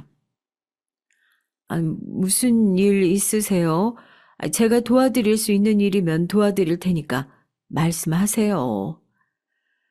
가는 마당에 주위 사람들에게 좋은 일이나 많이 하고 가자는 마음이었던 것 같아요. 정말 뭐든 들어드릴 생각으로 물었습니다. 하지만 그 아주머니가 꺼낸 말은 전혀 상상할 수 없었던 얘기였어요. 정말 단 한 번도 상상도 해보지 못한 그런 얘기였습니다. 어쩌면 모르시는 편이 앞으로 인생 살아가시는데 더 나을 수도 있지만 이건 아셔야 하는 일이에요.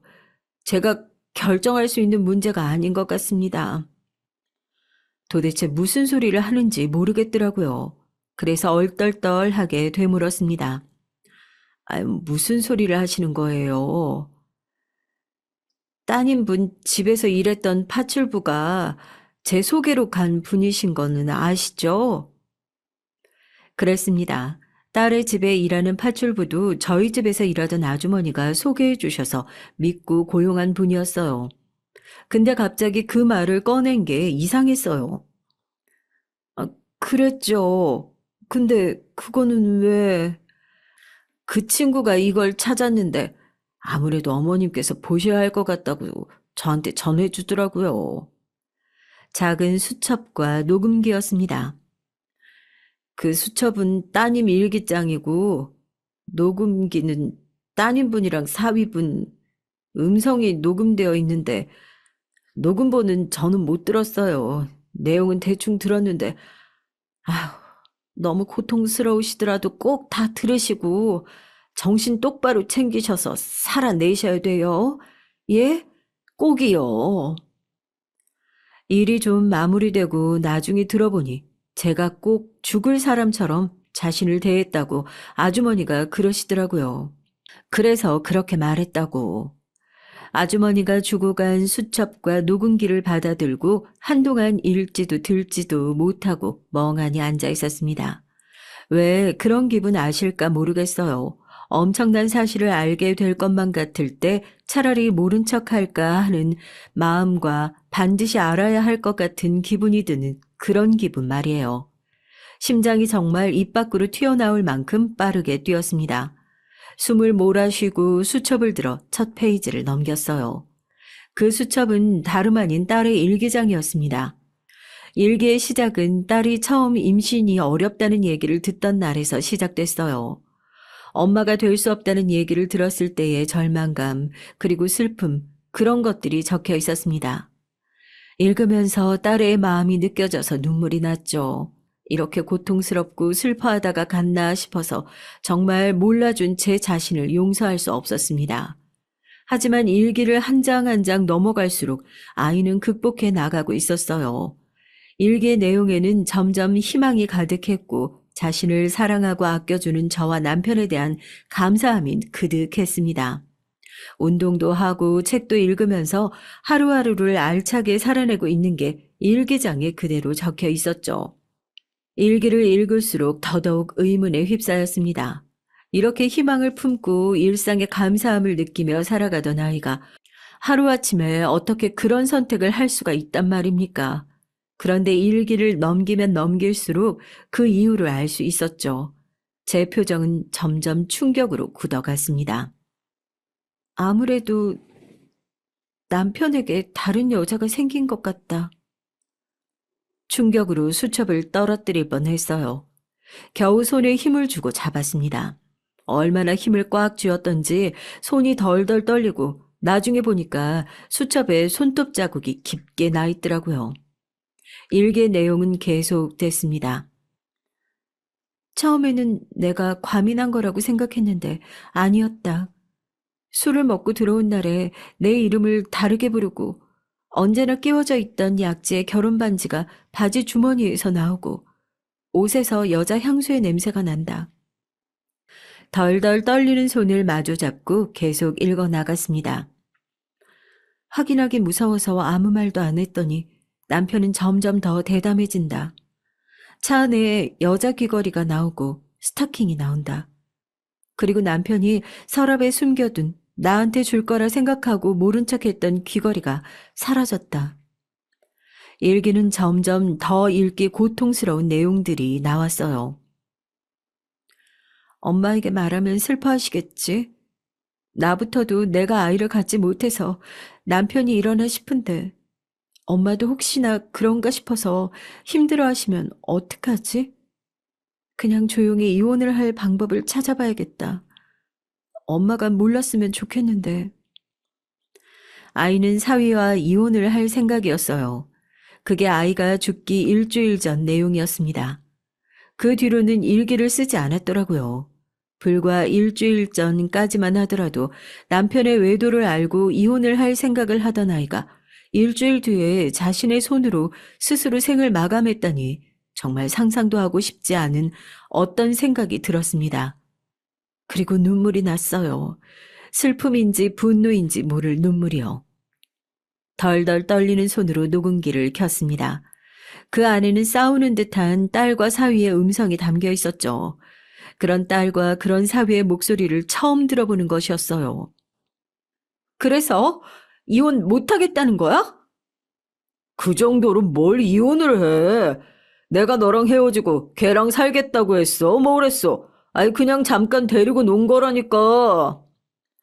잠깐 데리고 논 거든 아니든 난 용서를 못하겠으니까 이혼해. 증거 있어? 어? 아, 내가 네 의부증이라고 하면 어떡할 건데? 증거? 당신이 묻히고 온 립스틱 자국, 차 안에서 발견한 귀걸이, 스타킹 이런 거? 이래서 당신 같은 온실 속 화초들이 맨날 당하고 사는 거야. 그게 어떻게 증거가 되냐? 하나도 직접적 증거가 아닌데? 난 당신이랑 이혼 못하니까 그런 줄 알아. 딸이 화가 난 듯 숨을 몰아쉬는 소리가 들리고 누군가 나가는 듯 발자국 소리와 방문이 쾅 닫히는 소리가 들렸습니다. 이혼? 이혼을 왜 해 내가? 그 다음에 들려오는 목소리를 들으니 딸아이가 나간 것 같더라고요. 여기까지도 충분히 충격적이라 이게 꿈인지 현실인지 구분이 가지 않는 차였는데 그 다음 사위의 목소리는 정말 이게 꿈이라면 누군가 당장 나를 깨워줬으면 할 만큼 충격적이었습니다. 가만히 있으면 이 재산이 다 내 건데 내가 너랑 이혼을 왜 하냐? 차라리 널 죽이고 말지. 충격적이다 못해 무서운 말이었습니다. 상상도 못했던 말이었어요. 사람이 너무 화가 나면 온몸이 차가워지고 이성이 차려지더라고요. 일기장을 다시 한번 살펴봤습니다. 일기장 종이가 어디서 많이 보던 것이었어요. 방 안으로 들어가 사위가 전해준 딸의 편지를 봤습니다. 그 일기장 종이와 같은 것이었어요. 사위는 저한테 마치 딸이 죽기 전에 쓴 편지인 것처럼 딸의 일기를 준 것이었습니다. 그 길로 바로 가서 죽여버리고 싶었지만 그 일기장과 사위가 나한테 전해준 편지 녹음기를 들고 경찰서로 향했죠. 그리고 저희 딸의 자살 조사를 했던 분을 찾아가 그 모든 것들을 줬어요. 녹음본을 듣던 형사분의 표정이 굳더니 제게 묻더라고요. 따님분 화장 안 하셨죠? 사위가 화장을 하라고 그랬었어요. 근데 제가 하지 않겠다 했습니다. 애 아빠 옆에 묻고 싶다고요. 그때 사위가 떨떠름한 표정을 지었던 게 그제서야 기억이 났습니다. 아무 생각 없이 아이가 아빠를 너무 좋아했으니 아이의 아빠가 묻힌 남편 집안의 선산에 묻겠다고 한 게 이렇게 다행일 줄이야. 일단 부검부터 진행하시고 재수사 들어가시죠. 사위분 소환부터 하고요. 그렇게 제 딸에 대한 재수사가 시작됐습니다. 딸에 대한 재수사가 진행되자마자 사위는 그 전에 제가 알던 모습과는 정말 180도 달라졌어요. 미치려면 곱게 미치지. 아, 왜 생사람을 잡고 그러는지 모르겠네. 모녀가 쌍으로. 자네 말 다 했나? 못했는데? 아이, 불쌍해서 잘해준 걸로 사랑한다, 좋아한다, 결혼하자 한 건 댁내 따님이었다고요. 제가 알던 그 사람이 맞나 싶더라고요. 사업을 하면서 사람을 좀 볼 줄 안다고 자부했던 과거가 민망해질 만큼요. 왜 증거도 없이 억울한 사람 잡냐고 경찰서까지 와서 진상짓을 하는 걸 담당 형사님께서 부검 영장도 나왔고 이러시면 나중에 더 불리하다고 하자 돌아갔습니다. 그 모든 일이 며칠 만에 이루어졌어요. 정말 멍하니 정신이 하나도 없었습니다. 이게 꿈인지 생시인지 구분이 잘 안 갔어요. 꿈이라면 제발 깨고 싶을 만큼 너무 감당하기 힘든 악몽이었습니다. 정신없이 경찰서를 드나들며 증언을 하고 딸네 집에 가서 다른 증거가 있나 찾아보며 지냈어요. 변호사분께 전화가 왔습니다. 사입은 아무튼 소식 들었어요. 유언장 수정하셔야죠. 그제야 생각났어요. 내가 그 쓰레기만도 못한 버러지 같은 자식에게 내 전 재산을 반이나 주려고 했다는 사실을요. 그랬다면 아마 죽어서도 눈을 감지 못했겠죠. 변호사를 만나 유언장을 수정하는데 딸의 집에 대한 얘기를 하더라고요. 얼마 전에 따님분 집 시세가 얼마 정도 되는지 물어보러 왔다 그러더라고요.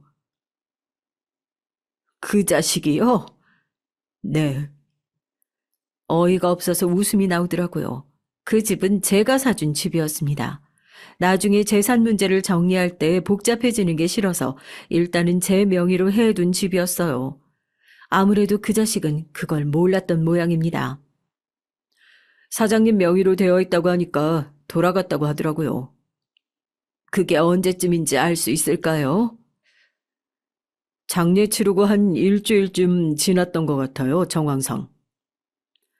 개자식이라는 말이 절로 나왔습니다. 집에 누워서 아무것도 먹지 못하고 있던 그때 죽을 사왔던 그 시점이랑 맞았어요. 혹시나 콩고물이나 떨어질까 싶어서 그렇게 유언장을 수정하고 그 자식에게 네가 잃은 게 뭔지 알려주고 싶었습니다. 대질신문이 있던 날 일부러 말했어요. 사실 사위에게 모든 걸 물려주고 죽으려고 유언장까지 바꿨다고. 이제 다시 수정했지만 하고 말입니다. 놀라는 게 보이더라고요. 내가 자신에게 다 물려주려고 했다는 사실은 차마 몰랐었나 봅니다. 장모님, 저 진짜 아니에요. 대질신문을 하고 나오는데 부드러운 말투로 그러더군요. 눈앞에서 수백억이 날아갔는데 아깝기도 했겠죠. 어떻게라도 이 상황을 바꾸고 싶어 하는 게 제 눈에 보였습니다. 자네는 앞으로 사는 동안 자네가 잃은 게 뭔지 뼈저리게 느끼며 살게 될 거야. 내가 반드시 그렇게 만들 거거든. 사정을 하고 말투를 바꿔서 속이려고 해봐도 이젠 안 된다는 걸 알았는지 그러고 나가는 제 뒤에 대고 생전 처음 들어보는 욕과 저주를 퍼붓더라고요. 정말 기가 찼습니다. 부검 결과 나왔어요. 심장이 쿵 하고 떨어졌습니다. 그 전화를 받고 말이죠. 예상대로 아이는 스스로 목을 매단 게 아니었어요. 내심 그랬길 바랬었는지도 모릅니다.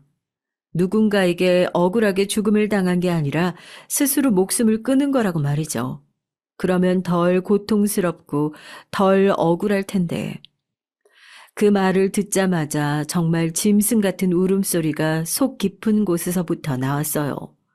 부검 결과가 나왔다는 소식이 사위에게도 들어갔는지 그는 다시 태도를 바꿔 이제는 알리바이가 있다고 부인이 다른 남자가 있었던 것 같다며 그 남자를 찾아보라는 말도 안 되는 말들을 짓거리기 시작했습니다.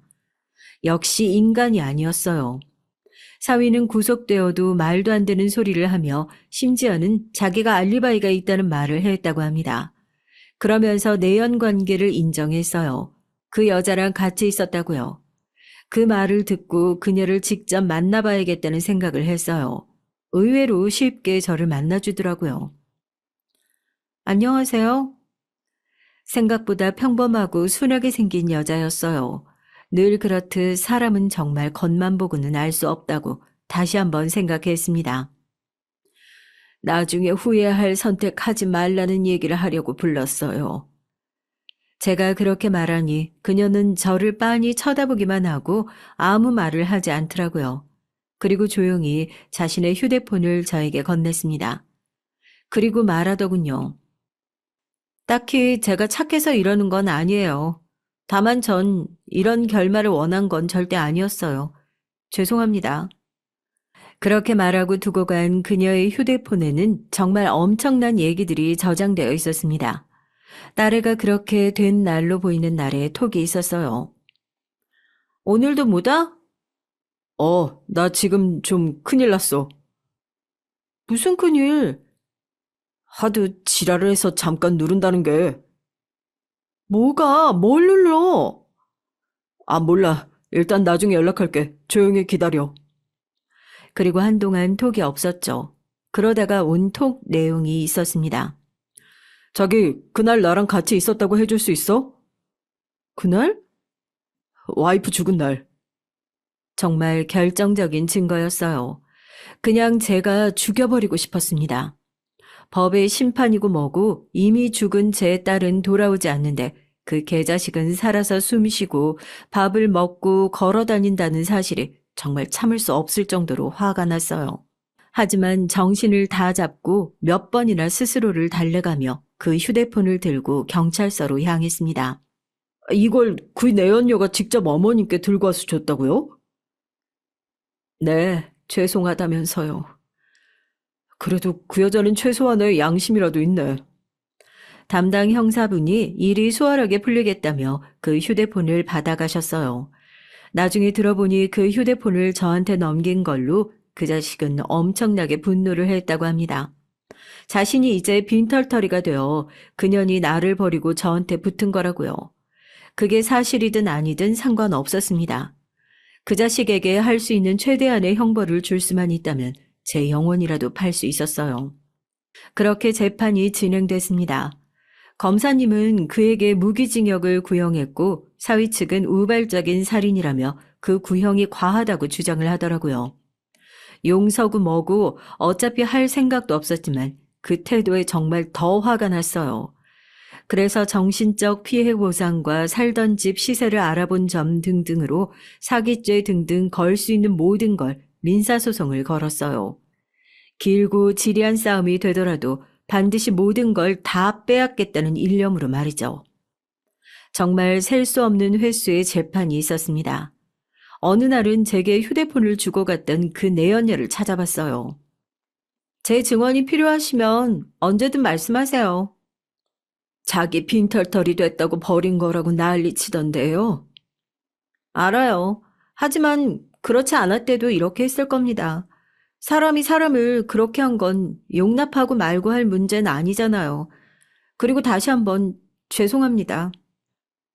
물론 그 내연녀의 잘못이 아예 없다고 할 수는 없겠지만 그녀의 머리채를 잡고 흔들고 싶은 마음을 들지 않았어요. 그래서 그냥 고개를 끄덕였습니다. 재판이 진행되는 과정에서 사돈을 만났죠. 그분도 마음고생을 심하게 하신 건지 머리가 다 하얗게 새셨더라고요.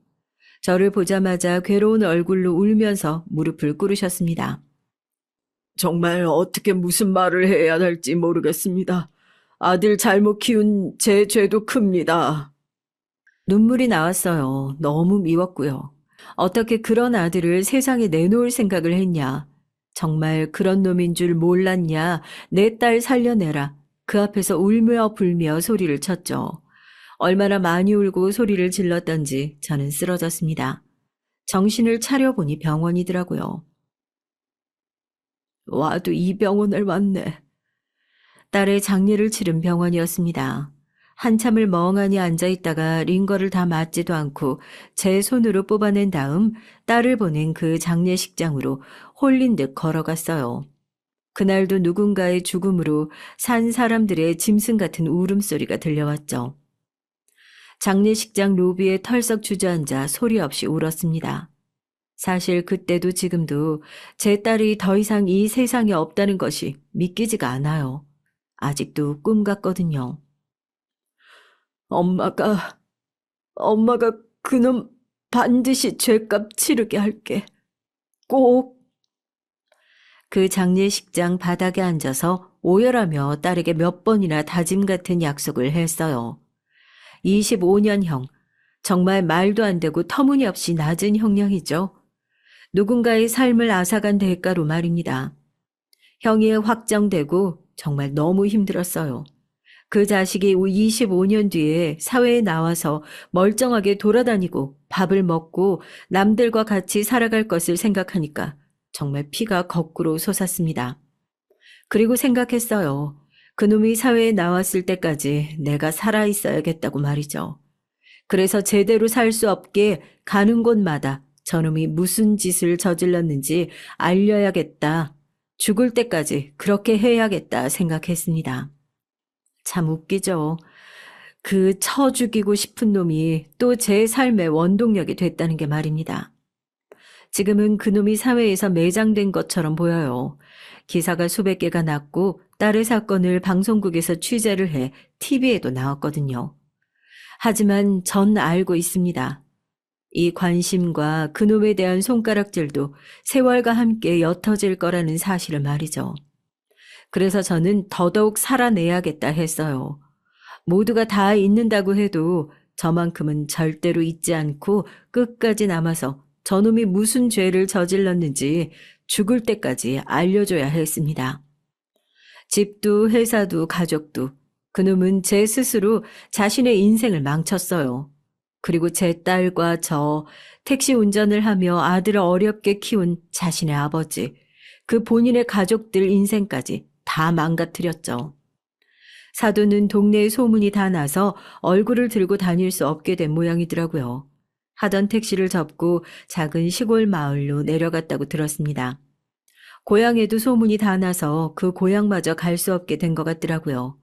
그리고 그 소식은 그 자식에게도 들어간 것 같았습니다.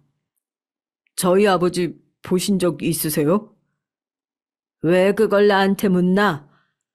재판이 끝나고 어떤 얼굴을 하고 있나 보러 찾아갔을 때 묻더군요.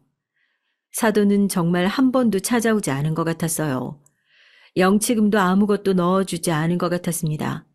감옥 안에서 외롭게 25년을 보내겠죠.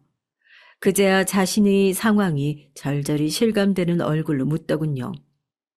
제가 진영이랑 잘 살았으면 그게 다 제게 되는 거였던 거겠죠? 그게 지금 할 소리야? 이미 죽고 없는데 이런 말 하긴 그렇지만 정말 죽일 생각은 아니었어요. 제 바람대로 고생을 많이 했는지 몇 년은 늙어버린 지친 얼굴로 그러더군요. 정말 죽일 생각은 없었다고. 그게 무슨 소용일까요? 이미 제 딸은 죽고 없는데. 그래서 더 고통스러우라고 말을 덧붙였습니다. 네가 제대로 된 인간이었다면 그랬겠지. 하지만 그런 가정은 할 필요가 없네. 자네는 그냥 처음부터 제대로 된 인간이 아니었으니까. 제대로 된 인간이었으면 절대 이런 짓을 할 수가 없지. 그렇게 말하고는 돌아서서 나왔습니다. 나중에 담당 형사님께 전해 듣기로는 미친놈처럼 몇억거리며 자신이 원래 그만큼을 물려받기로 되어 있는 부잣집 사위였다는 소리를 되뇌인다고 하더라고요. 그 죽일 놈의 형이 확정되던 날 울부짖으며 딸이 살던 집을 갔습니다. 아이가 입던 옷, 덮고 자던 이불, 가방과 신발들을 몇 시간이고 몇 시간이고 쓰다듬었어요. 마치 당장이라도 저 문을 열고 엄마 하고 들어올 것만 같았습니다. 다 정리가 되니 이제 다시 죽고 싶다는 마음이 불쑥 올라왔죠. 그 개자식보다 오래 살아서 가는 길마다 불행하게 해주겠다는 다짐을 했었지만 딸의 흔적을 하나하나 보다 보니까 그 고통 속에서 살 용기가 나질 않았어요. 그렇게 죽고 싶다는 생각만 하며 딸의 짐을 하나하나 만지고 보던 중 서랍에서 편지 봉투로 보이는 봉투 하나가 툭 떨어졌습니다. 편지를 열어보고 눈물이 정말 후두둑 떨어졌어요. 딸애가 그렇게 된 다다음 날이 제 생일이었거든요. 정신이 없어서 그런 것도 잊고 있었는데 그건 딸애가 제 생일을 챙기기 위해서 써두었던 편지였습니다. 사랑하는 엄마에게 엄마, 나는 엄마가 우리 엄마여서 행복하지 않았던 시절이 단 한 번도 없었어. 그래서 더 빨리 결혼하고 싶었는지도 몰라. 엄마 같은 엄마가 되려고 말이야. 처음 아이를 갖지 못할 수도 있다는 말을 들었을 때 가장 슬펐던 것도 엄마 같은 엄마가 되지 못할 수도 있다는 생각이 들어서 그랬던 것 같아. 하지만 나는 그것보다 엄마가 나 때문에 슬퍼하거나 마음 쓸 일이 생기는 게 더 싫거든. 생기지도 않은 아이보다 나는 엄마가 훨씬 더 소중하고 또 사랑하니까. 그래서 이제 나는 정말 괜찮아. 정말로 괜찮아요. 엄마랑 같이 행복하게 살 수 있으면 그걸로 다 괜찮다는 생각을 요즘 많이 해. 앞으로도 우리 이렇게 사이좋고 다정한 모녀로 같이 행복하게 살자. 아빠 목까지 다 행복해야지. 그치? 엄마 너무 사랑하고 생일 축하해. 저와 함께 다 잊고 다 정리하고 행복하게 살고 싶었던 그 바람이 묻어있는 편지를 읽으며 정말 얼마나 울었는지 몰라요. 딸이 너무 보고 싶고 너무 만지고 싶었어요. 이제는 볼 수도 없고 만질 수도 없는 사람을 그리워한다는 것이 이렇게 고통스러운 일이구나. 다시 한번 절절히 깨달아야 했습니다. 그때는 옆에 우리 딸이라도 있었는데 이제는 아무것도 없다는 사실도 함께 말이죠. 재산을 다시 정리했어요. 기부할 수 있는 만큼은 기부를 하고 나중에는 제가 죽어도 기부할 수 있도록 유언장을 변경했습니다. 변호사가 염려스러운 얼굴로 저를 보더라고요. 누가 봐도 죽을 사람이 신변을 정리하는 것 같았나 봐요. 하지만 저는 죽을 생각으로 제 신변을 정리한 건 아니었습니다. 그냥 다 정리를 하고 조용한 곳에서 조용히 지내고 싶었어요. 그러다 언젠가 딸애와 남편을 만날 날이 오면 기쁘고 자연스럽게 그들의 곁에 갈 생각이었습니다. 아빠 몫까지 둘이서 열심히 살자던 딸, 그 딸은 제가 제 몫까지 살아내주길 바랄 테니까요. 살아낼 겁니다. 그리고 그 개자식에게 자신이 어떤 짓을 저질렀는지 죽을 때까지 깨달을 수 있게 해줄 거예요. 이렇게 하루하루 견디듯 살다 보면 어느 날은 덜 고통스럽게 되기도 하겠죠. 지금은 그 생각을 하는 게 더 고통스럽긴 하지만요. 이겨내 볼게요. 응원해 주세요.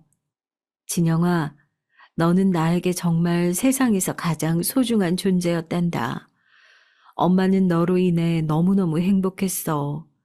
너를 따라가고 싶은 마음이 정말이지 굴뚝 같지만 엄마가 아는 우리 딸은 왜 이렇게 빨리 왔냐며 속상해할 게 분명하니까 엄마는 여기서 좀 더 견뎌볼게.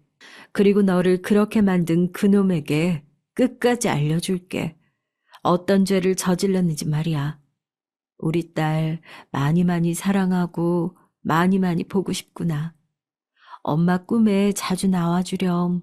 엄마도 진영이 네가 내 딸이어서 너무 행복했어. 다음 생에도 꼭 엄마와 딸로 만나자.